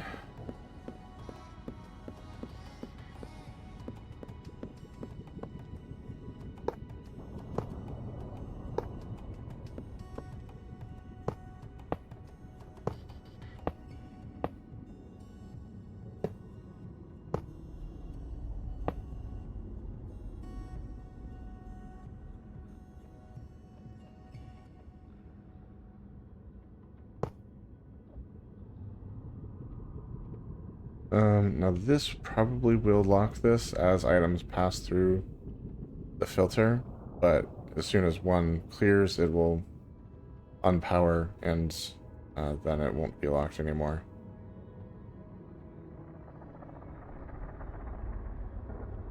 Now that I'm looking at it, though, probably makes more sense to just reroute that around so that doesn't happen at all.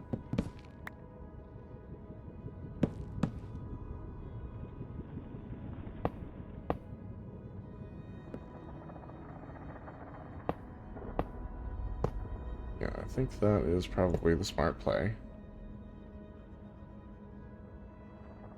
Ooh.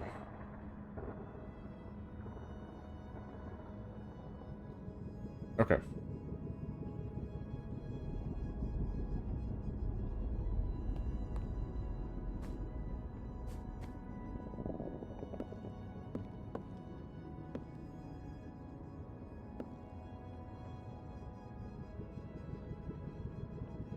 Oh, okay.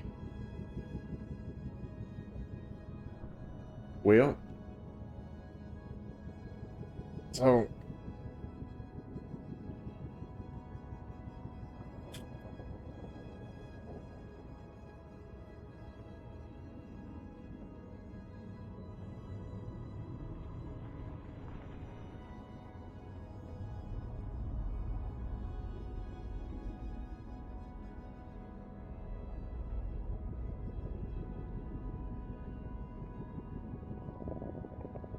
okay, I'm reasonably sure that by the time a piece of rotten flesh gets to the line where it's going to go to the elevator, that hopper is going to be locked again.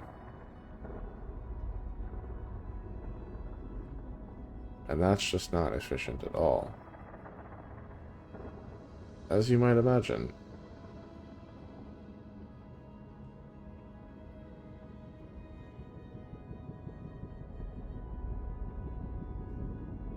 Okay. Um, yeah. Yeah, that's just not what you want. So, we're gonna come back and fix that. Right now, we're gonna do what we need to do to make sure that same mistake doesn't happen here with the gold part. Which does mean we have to tear out the auto crafter as it stands right now, because it's too close.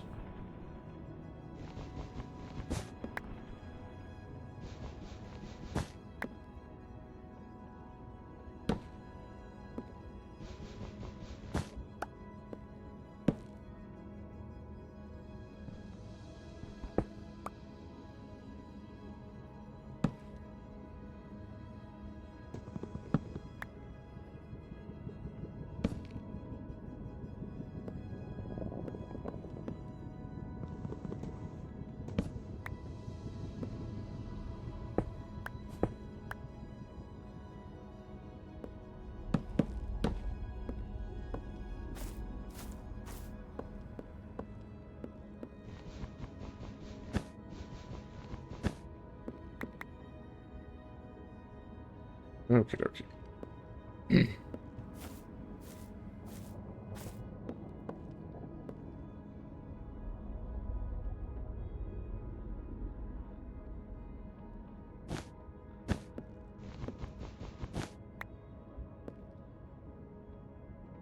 That's gonna go there.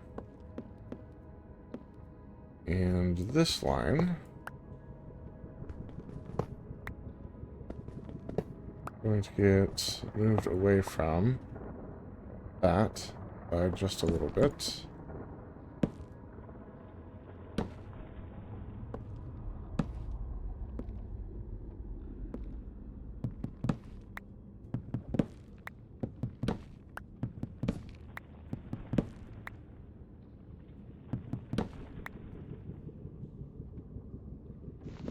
And we'll work on exactly how that all works in a minute.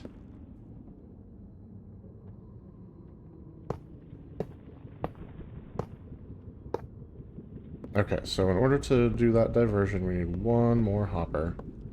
Not a big deal.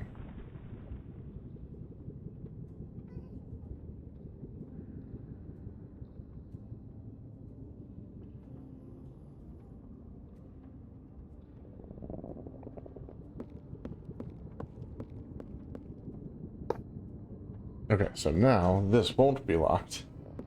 When this flows items down this way, this will pull down, feed them into the elevator, which will feed into the silo until the silo is full. It will then send a signal down that says I'm full and locks this hopper. Nuggets will back up all the way to here, and then they'll start flowing down to the next thing. And it won't be locked here. The next thing will be an auto crafter instead of a disposal system, because there are things that we can do with nuggets as far as crafting. There's not so much with all of this. So yeah. The disposal system here.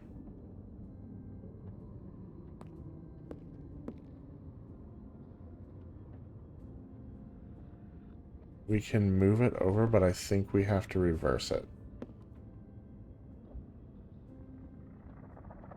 Although then this will just interfere with that one instead of this one, so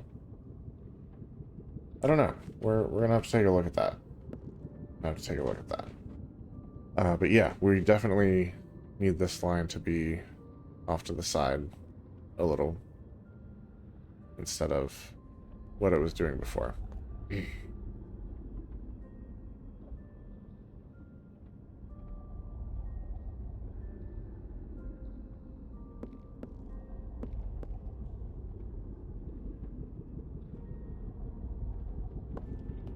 It looks like we might actually have to go every other.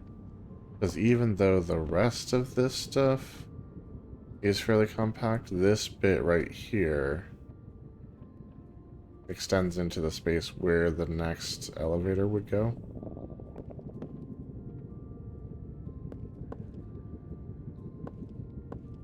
So the next elevator would actually have to be here. I don't have the space in between. I think we can still work with that. Yeah, I think we can still work with that.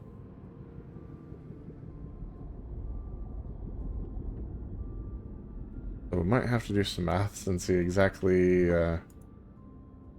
how many of these elevators we can set up then. Because we might not be doing a full auto crafting system for everything coming out of this farm. Because there's going to be kind of a lot. Alright, but this is basically done.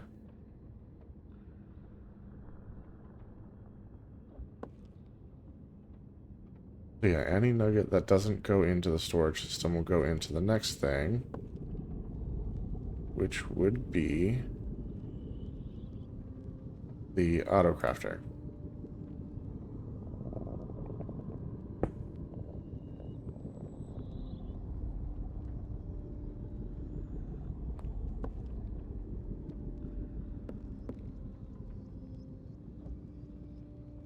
And that.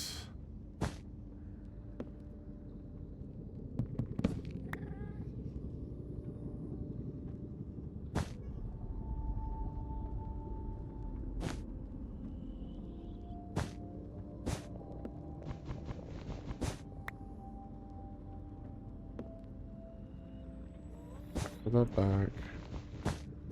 Rid of this. Break that. Now do this. Okay, so the auto crafter.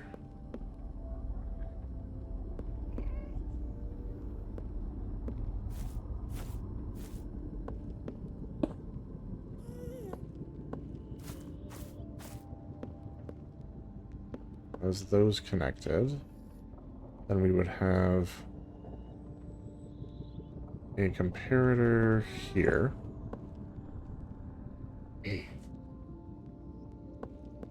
And since there is room, you put the other comparator here.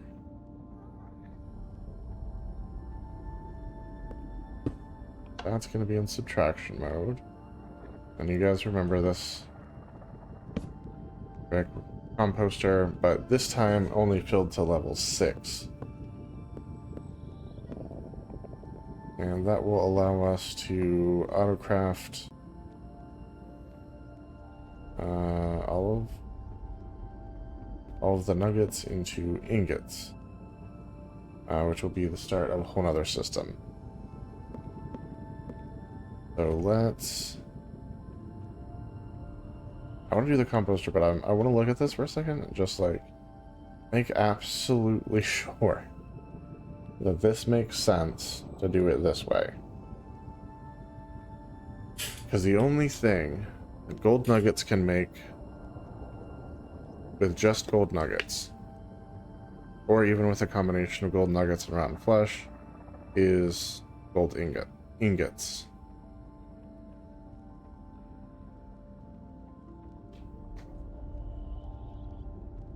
So in this case, the disposal system for the nuggets is basically an auto crafter.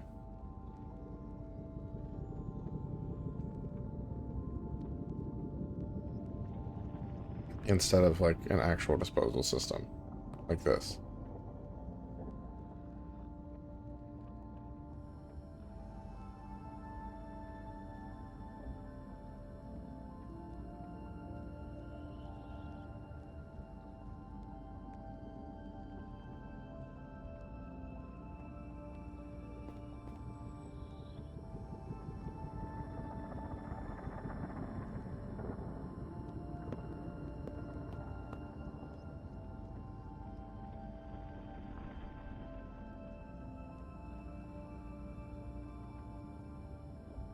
Yeah, I might have to reroute the output to the other side for that.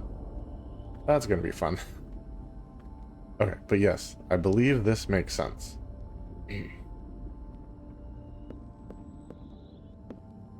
That should be all we need.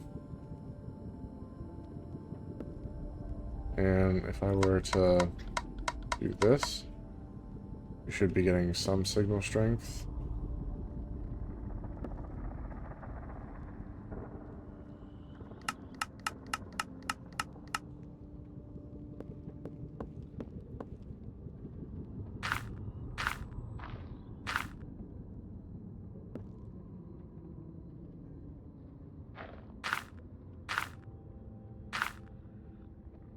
Okay, and that's all we need.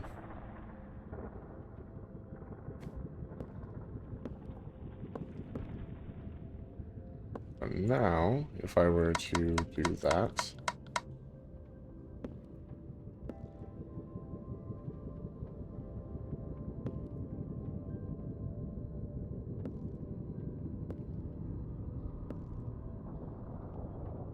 we'd almost be there.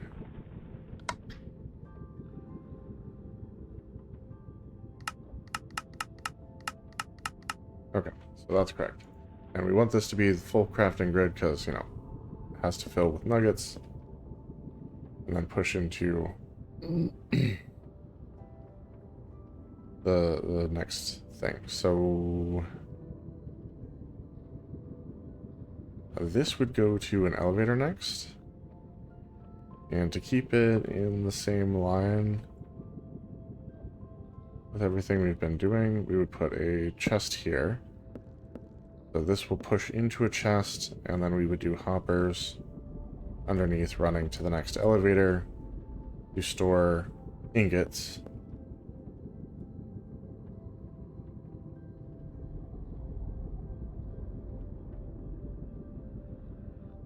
Actually, no, we would not do this. Pretty sure that just went into the system. Alright, we'll get that back in a little bit. At least we'll get a chance to see that that all works, because we haven't tested it yet. That's why you cover these with wool, so you can't accidentally drop items in.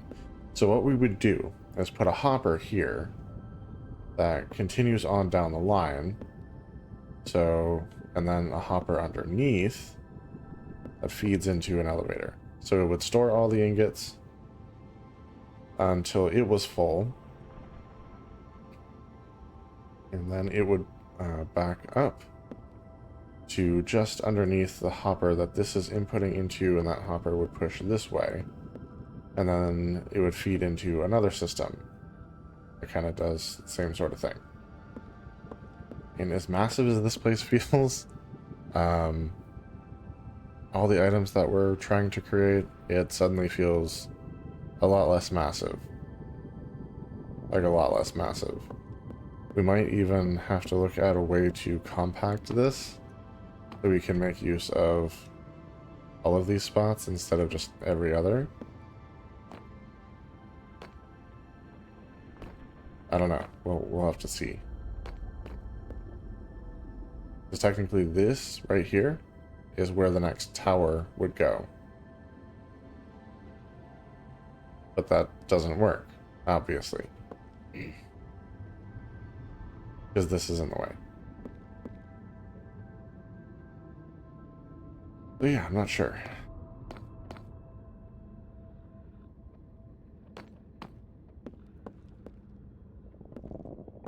Alright, but that is basically set up. We'll go ahead and do the hopper facing in the direction that we intend for it to face so that we kind of know what we had planned next time when we start working on all of that.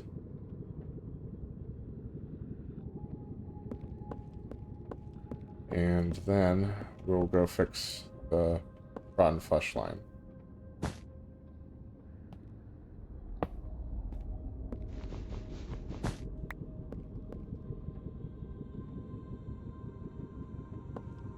Should I go ahead and make another one pointing that way just so I know? Yeah, I think I should. I don't want to forget what we already figured out.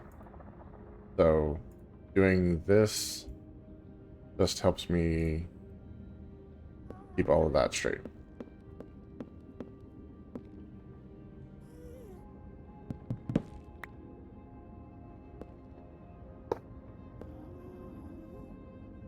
Okay, beautiful. That'll let us know what we're planning there. But we basically have systems set up for the gold nuggets now.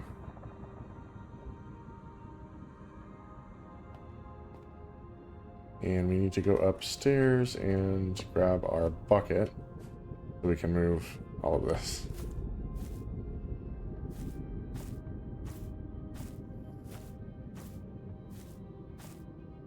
I'm glad we noticed that, even though it's going to be a pain to, you know, tear it out and fix it. At least it will work in the end, instead of not working, which would suck. So, bucket should be right here. And truthfully, it's not like that bad of a process to fix it, so we can be thankful for that. There, nope. Next level. So, if I'm correct, there should be a chest here. And there is. That should be empty, that's good.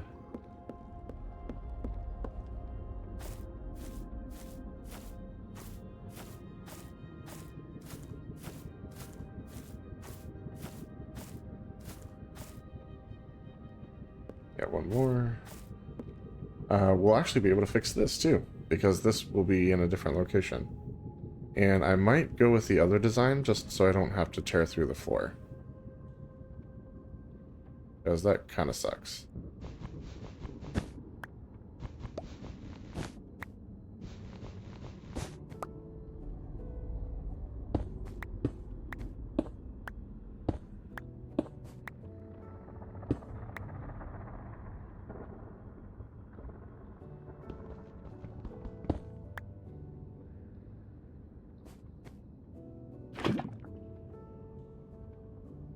Alright. Grab the cauldron.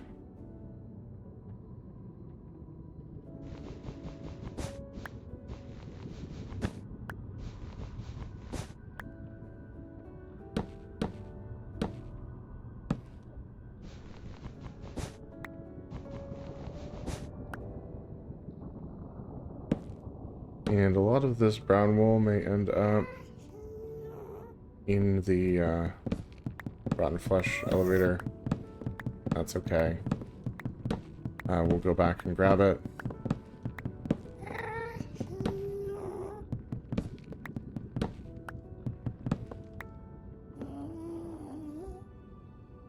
In fact, I'm thinking most of this will probably end up in there. If not all of it.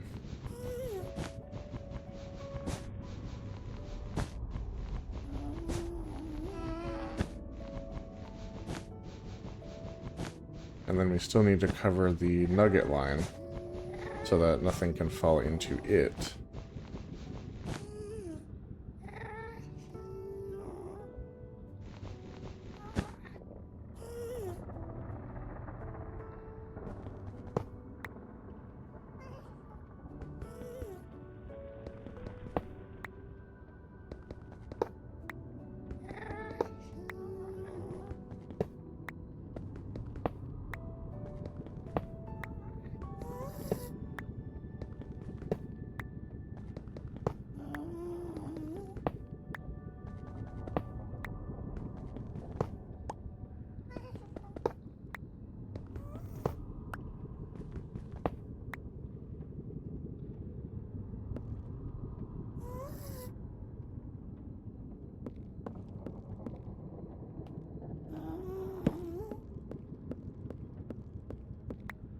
Alright, so technically we can put some of those back right away.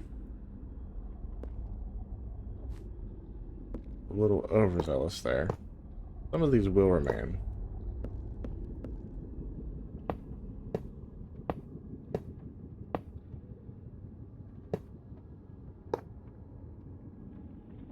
So now we're going to be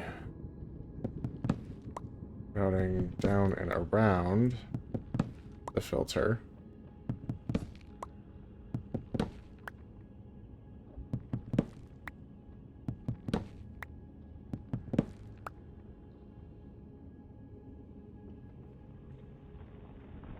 Shouldn't be anything in this.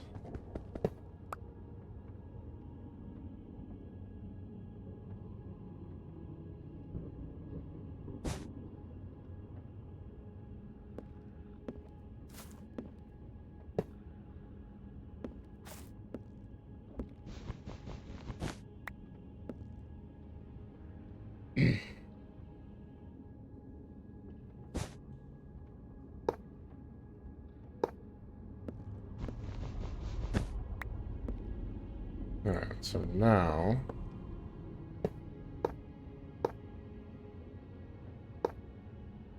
one, two, three, four more hoppers. So this is a little bit more expensive.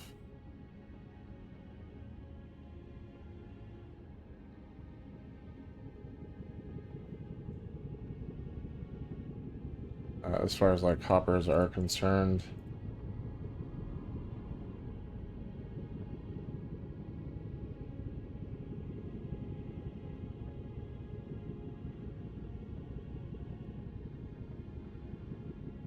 But it working versus not working, you know, makes that kind of worth it.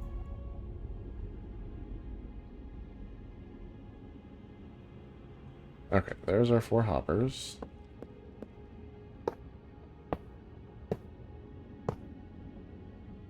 Okay, so now as it filters, it'll go down here. We'll get sucked down here first.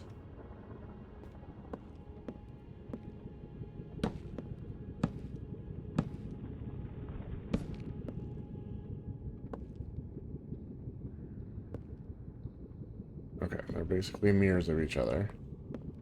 And then we didn't spare any space. We just went straight into the system. So that's exactly what we're going to do here.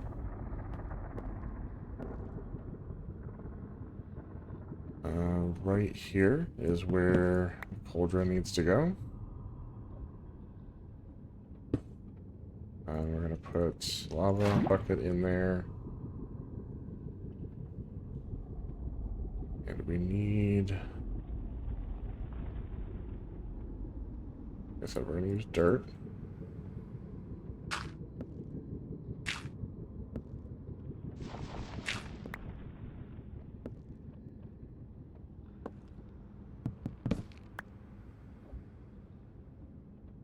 our dropper.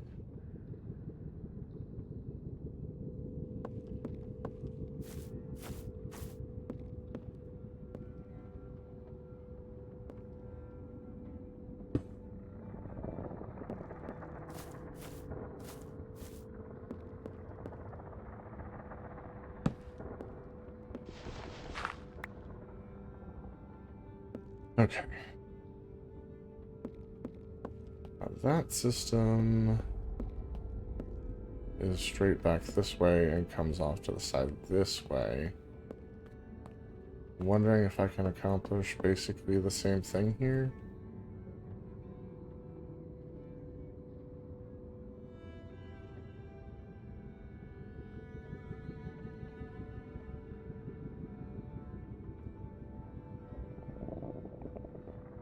With this,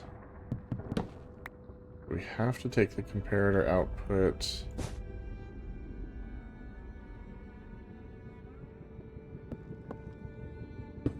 from here.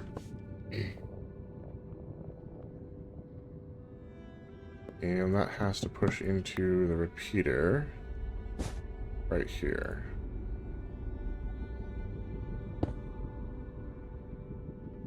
And that can push into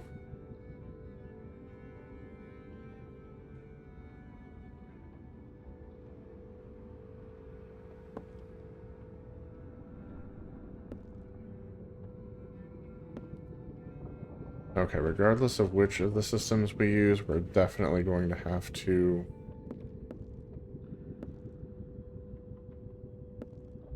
take up that extra space. That's okay. We are going to do a slightly different system than we did before.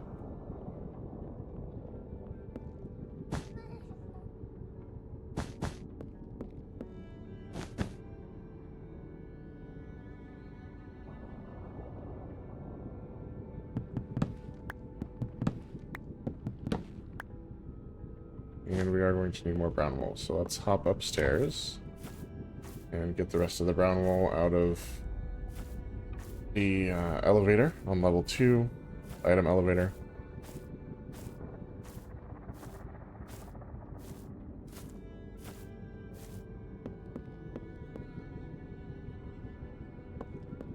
Actually came up a little too far. So now this time, Nugget 1 should be empty. This should have a bunch of brown wool.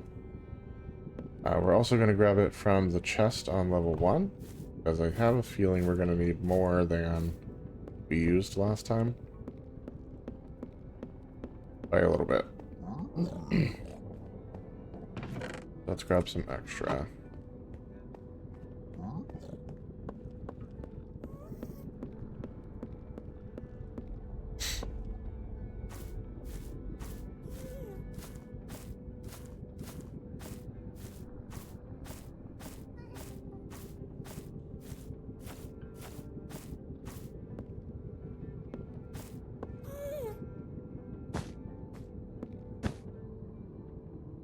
Okay, so we're going to need one more repeater.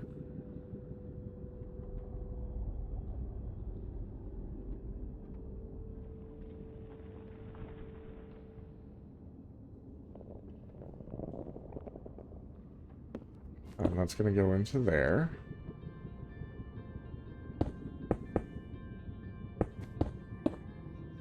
Yeah, that goes like that. Okay, this basically accomplishes the same thing as the last system that we made. It's just flatter instead of being thinner. Doesn't take up any more space in this direction than the other design would have. And I think this accomplishes everything that that one did. And that's up. So, when items will come down here. Get pulled down into these hoppers first and sent up the elevator. When it's full, it'll lock. Items will back up until they get to here. When this is full, instead of being pulled down, they'll push into here, and every time an item enters this, it triggers this whole system, which activates the dropper and pushes the item into the cauldron of lava. And there you have it. That's fixed. And all that's left to do for this system is cover hoppers and spawn-proof blocks that mobs can spawn on. Don't know if they can spawn on this, but I kind of think they can, even though it's a redstone thing.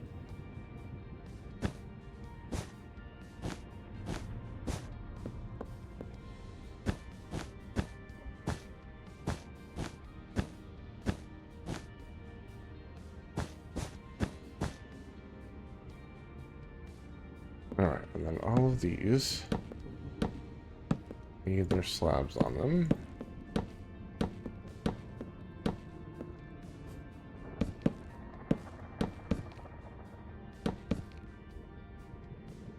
Okay, so that is good to go, as far as I can tell.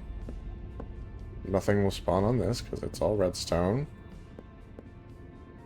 And that's all covered. The slabs where appropriate. Perfect. Alright, so rotten flesh system officially done. Should not have any issues with that one. And gold nugget system also close to done. Just need to cover the hoppers. Like we said, make sure nothing spawns. And again, don't know if anything can spawn on that because it's redstone, but we're just going to do that. We're also going to close these all off. Make sure it can still get powered, even with the slab, which it apparently can. Okay. So that's good. Now...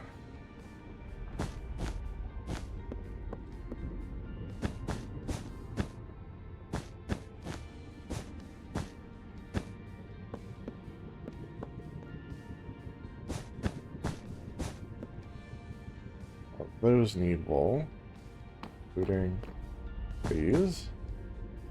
So nothing falls into them. Slabs on everything. Trying to keep this all spawn proof.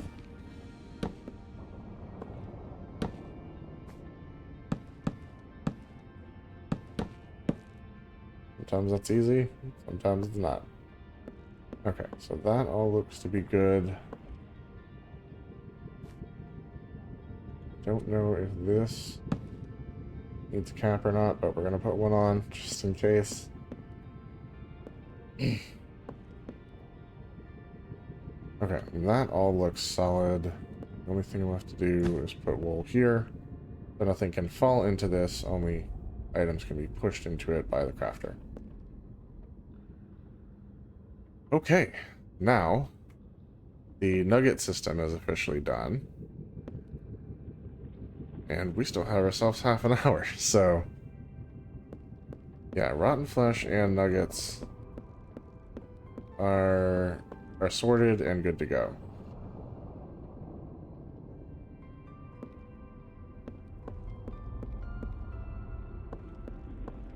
Alright, so the next thing that happens... basically...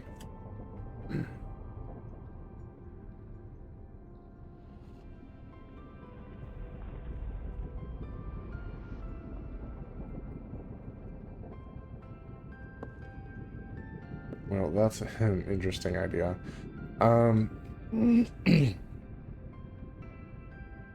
Okay.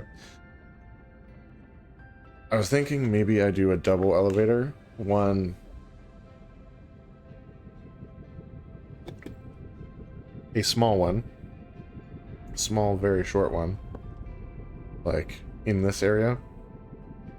And that just pushes up to this next level, basically.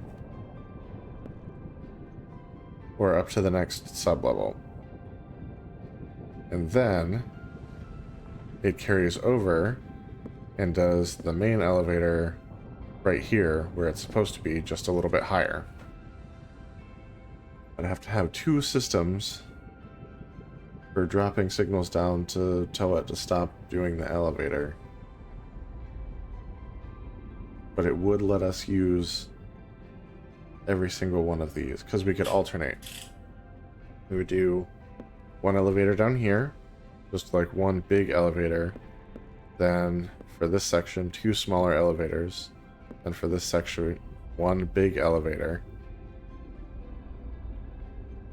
And so forth and so on.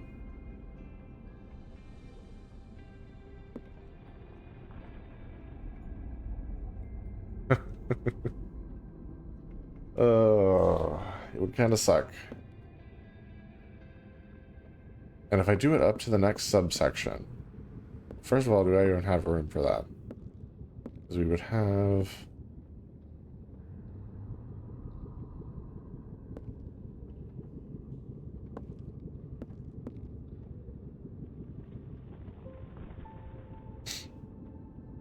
If I did the small elevator over here...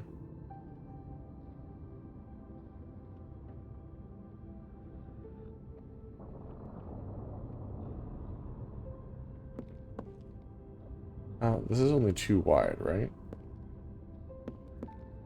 It's long, but it's only too wide. So if I did the small elevator over here...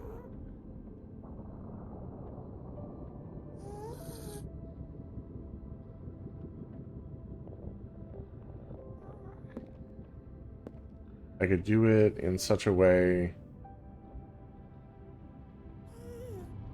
that the signal drop that says, like, stop sending items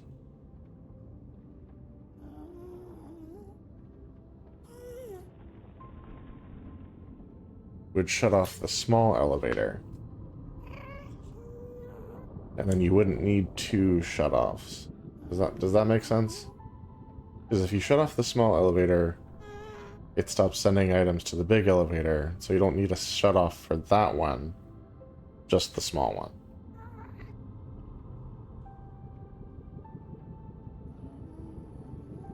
Alright, let me go up a level and see if the next sub-level is even available.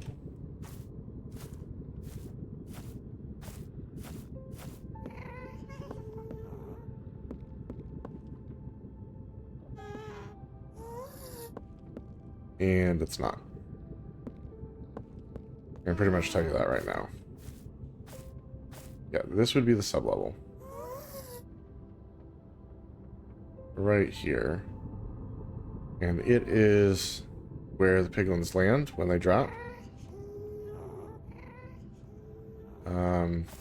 Before they then jump into the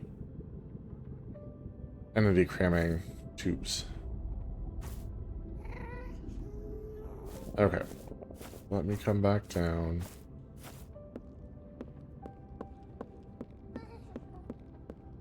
Now, second question, better question. Do I need it to actually go all the way up to the sub-level in order to maintain this whole thing?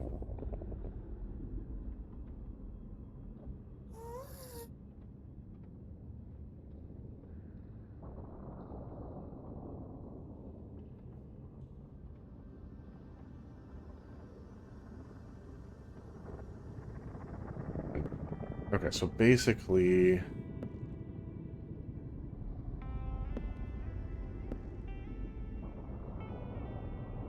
I could start on any level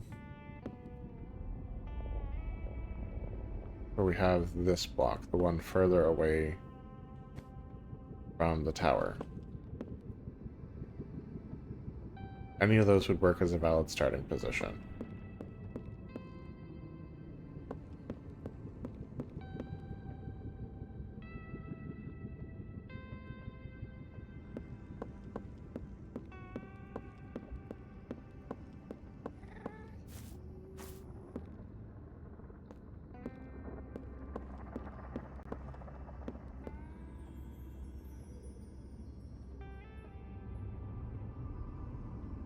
So if we lifted, yeah, if we turned these into whole blocks instead of slabs, that would create a platform at the correct height for making the new elevator, which would slot right into here. Basically, we would build it right on top of this.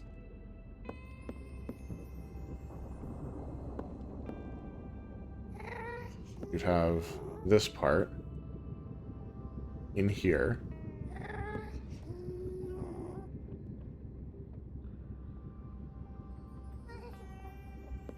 And then this part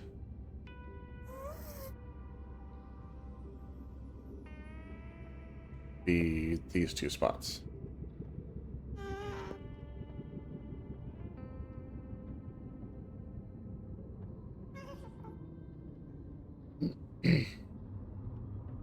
Okay, I think it's technically possible.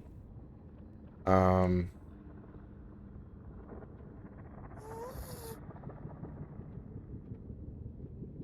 gonna build the first little section. So let me get a couple droppers. Maybe like 8 droppers.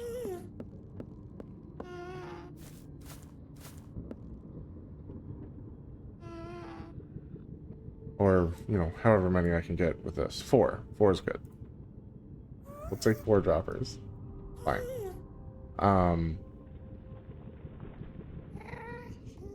And we've got some torches. Let's just make this like a whole stack.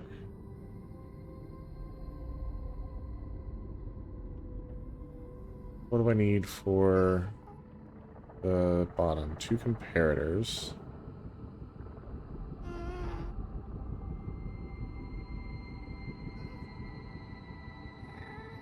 Let's make those.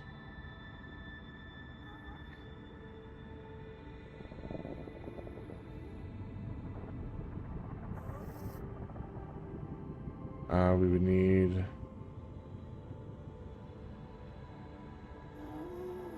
couple hoppers.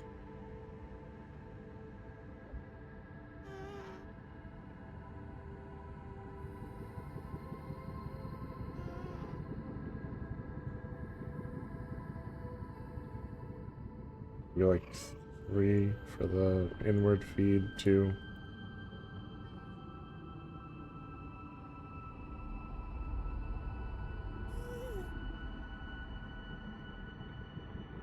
Okay, comparators, hoppers, torches. We would need a few torches. Like 16 of those. That's fine.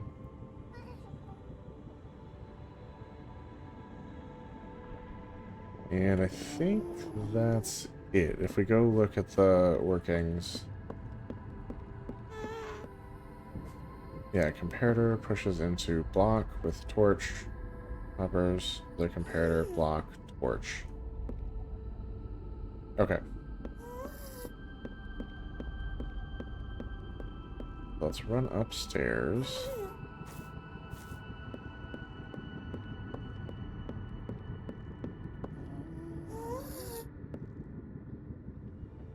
And basically, I'm gonna put that block there.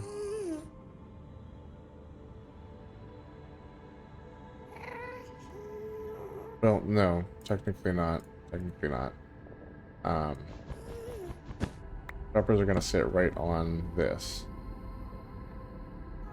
So we'll put in like 2, I guess.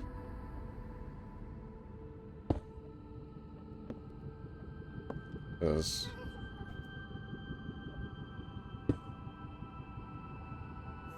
we can manage that right here.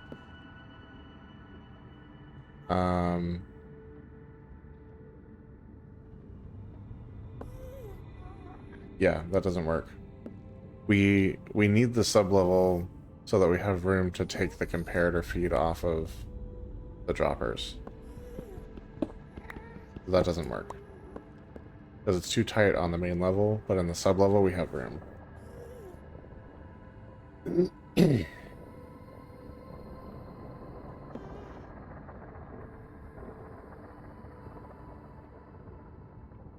Okay, so yeah, that does not work. All right, so do some math.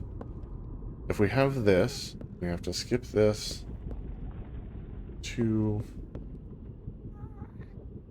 We have to skip this one. 3. Skip. 4. Skip. So basically 4 items. That's it for okay. Let me. That's 1, 2, 3, 4. Yeah, legitimately just 4 items per wall. So 4, 8, 16. And I have a strong feeling we're going to be producing a lot more than 4 items. Now, if we could potentially figure out how to use all of these. 2, 3, 4. We do have to skip this one. 5, 6, 7. 7, 14, 28. Even that might not technically produce everything that this farm can produce.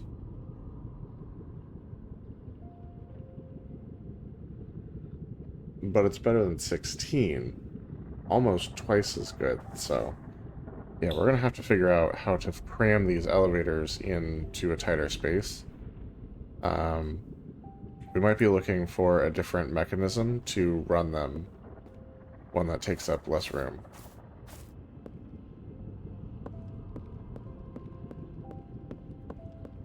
So as much as I would love to press on and keep working, right now, this is not going to work, because this is in the way of where I need to be building the next elevator. We need a system that has a smaller footprint. Right now, this is a 2 by 5. And I need it to be like a 2 by 3. Could potentially be a 3 by 3 without messing with anything. Could even be a 3 by 4 without messing with anything. But that's... Yeah, so we're going to be looking for some other elevator tutorials and seeing what is going to work for our situation here so that we can get more items out of this farm to the top.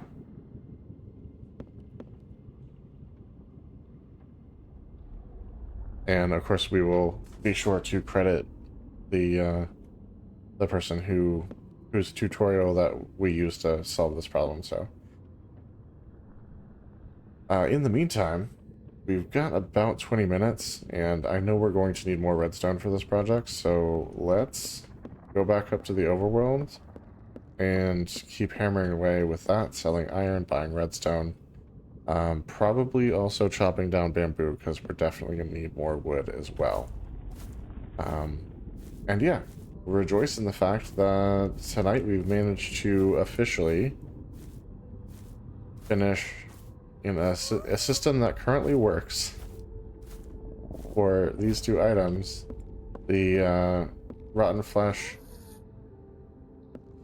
system and the gold nugget system.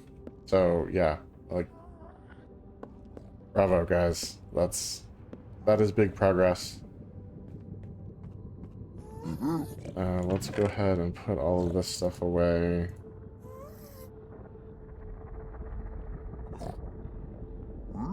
There.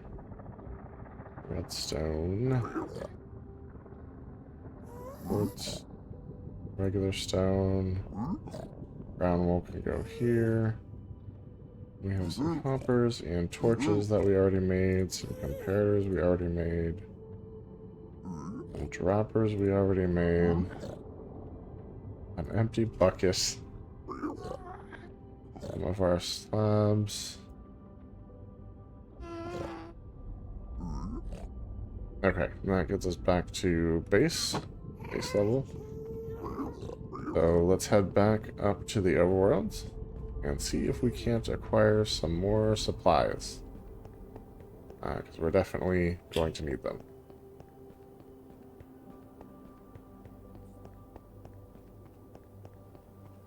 That's one of the things about trying to figure this stuff out on camera. Sometimes you hit a roadblock that is just absolutely impassable at that particular moment in time.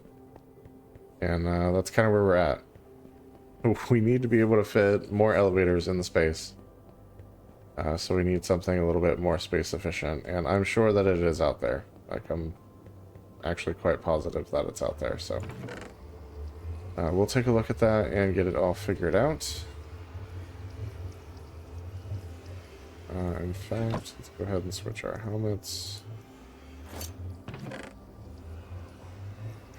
Let's go ahead and get some more of the resources that we need to continue doing it. Like, even no matter what design we come up with, we are definitely going to need more redstone, going to need more bamboo, and that requires us to sell some iron. So we're going to do all of those things.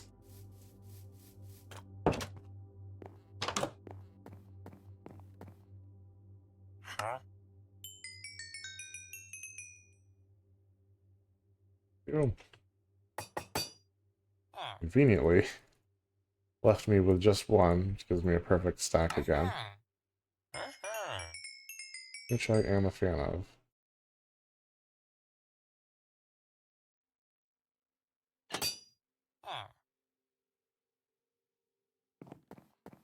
Alright, let's run up here, grab some more iron blocks, so we can keep doing that a little bit longer. I don't love that spiral staircase. I'm thinking we'll eventually get rid of it.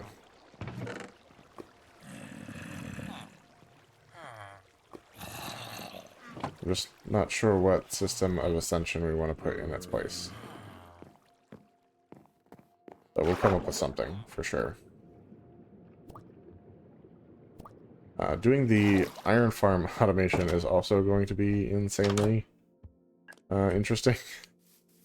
Because there's a lot less space to work with.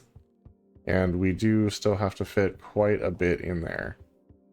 I think it in itself produces something like 27, 28 items out of the resources that it makes. So yeah, that's going to be fun, to say the least.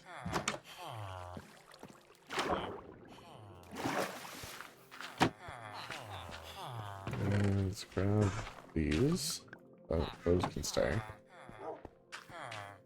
I guess we'll pop up and get as much redstone as we can.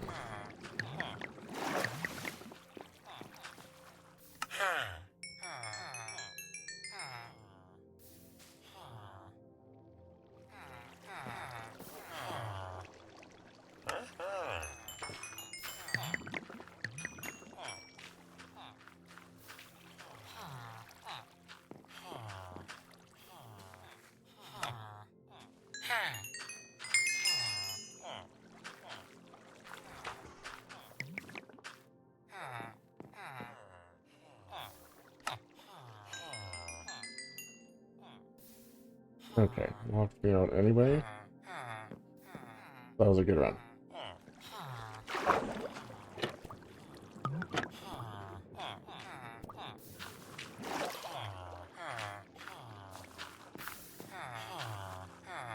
Alright, let's craft some of this into blocks.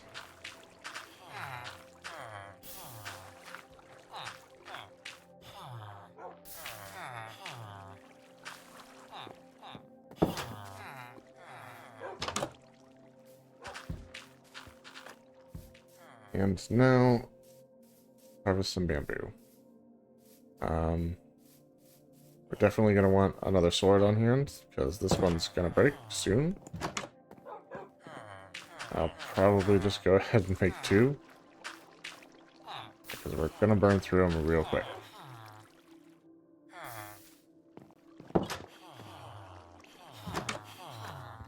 Yeah, bamboo does really nasty things to your swords.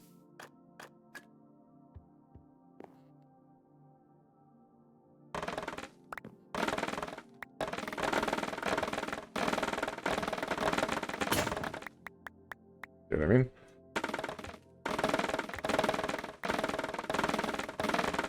I mean, that one was pretty badly damaged already, so...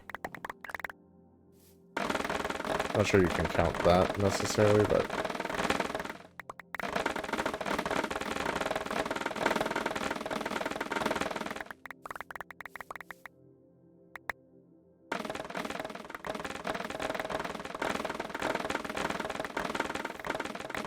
This one was brand new, and you can already see where its durability is at.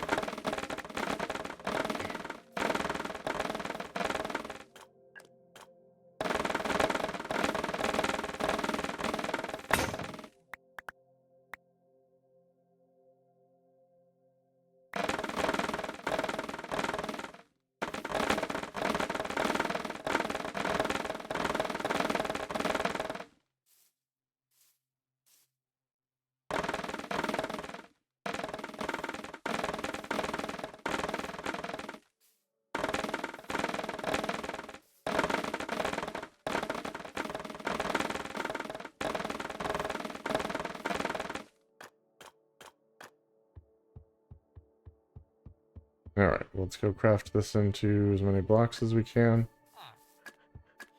Try not to let any of that despawn.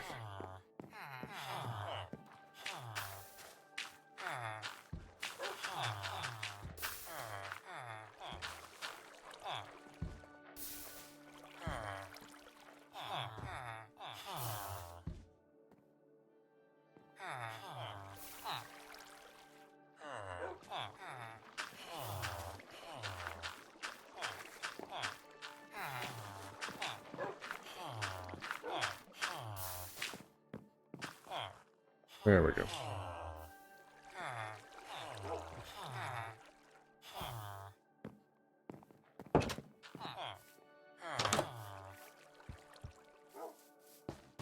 Alright, so the oldest stuff technically will be over here.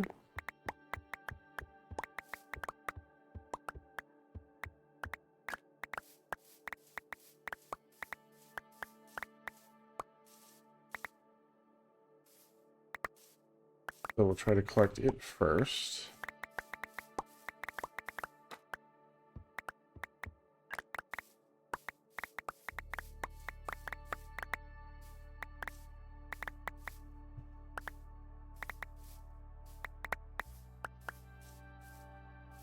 Alright, sounds like we are full up.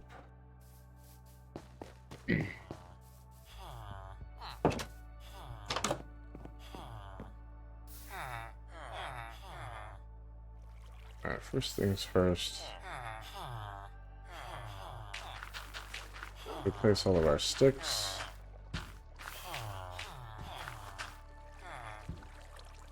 Okay.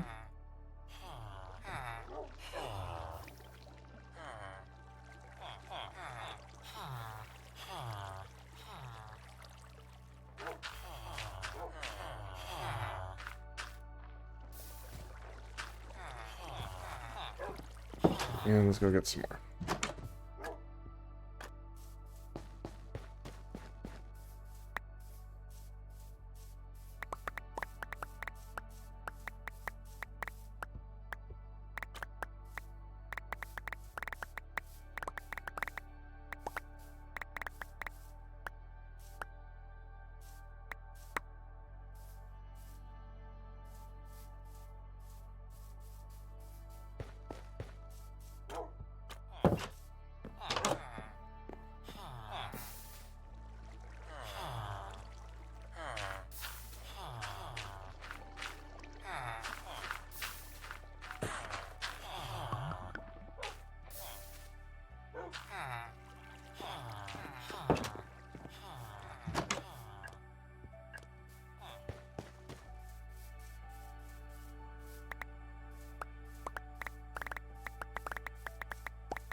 Alright, let's go through, see if there's anything that we missed.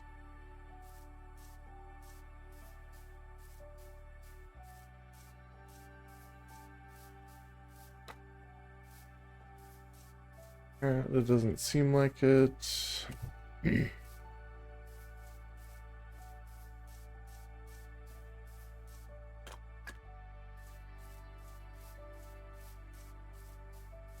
Alright, I think we got pretty much everything. There's a crafting bench down here, and we can trade for iron.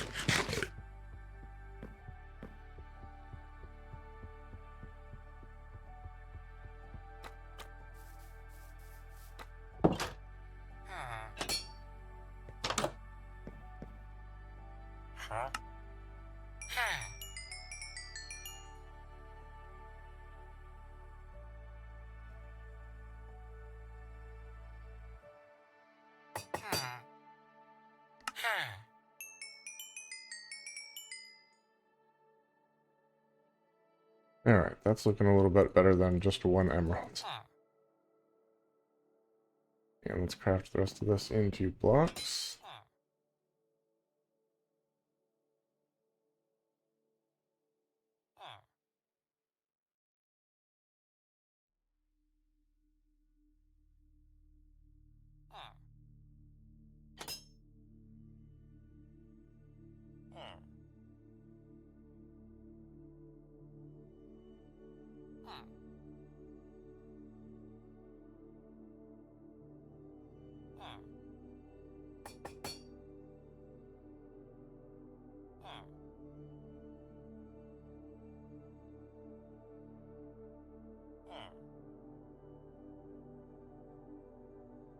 Okay. That's that then. I'm not going to trade for more redstone today because I don't want to wait for...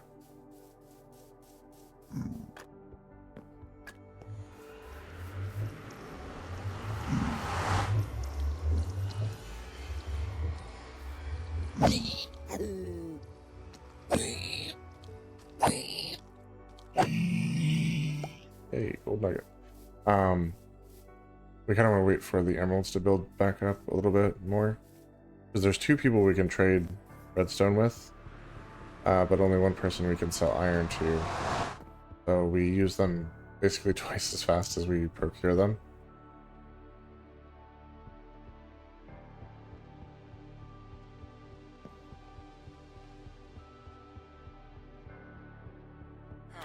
So let's go drop off our gold nuggets.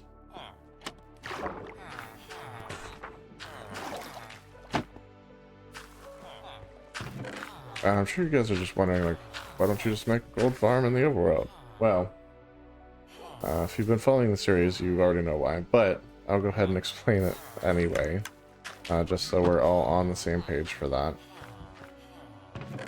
It boils down to, we want a gold farm.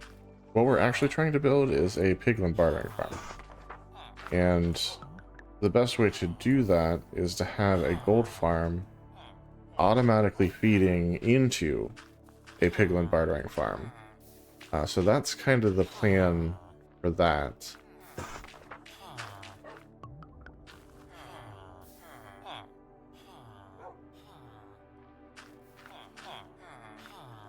Is to set up the gold farm and have it feed into a bartering farm. Of course, you may or may not know, but piglins cannot survive in any other dimension. They zombify. A fact that is made more popular and well known by the Minecraft movie, so thank you, Minecraft movie. That is actually a real game mechanic.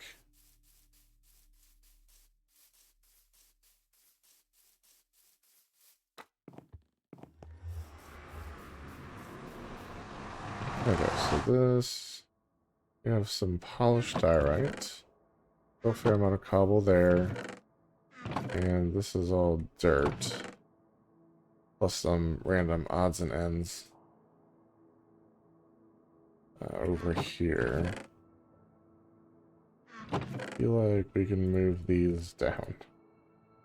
And then that frees up that chest for whatever. I kind of use this as a staging area for stuff that I want to take to the Nether. It's conveniently located near the portal, so kind of makes sense.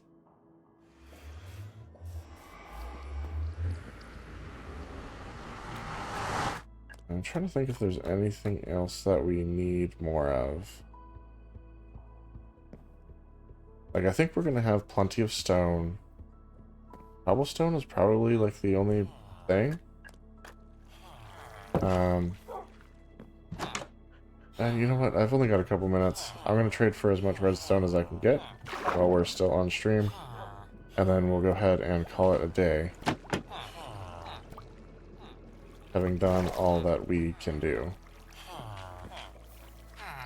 Hey guys. Need some redstone.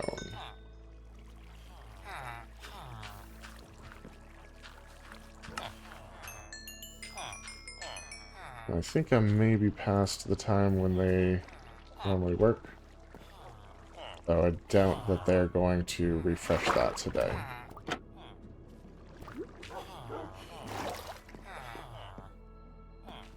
We'll go ahead and craft this into blocks.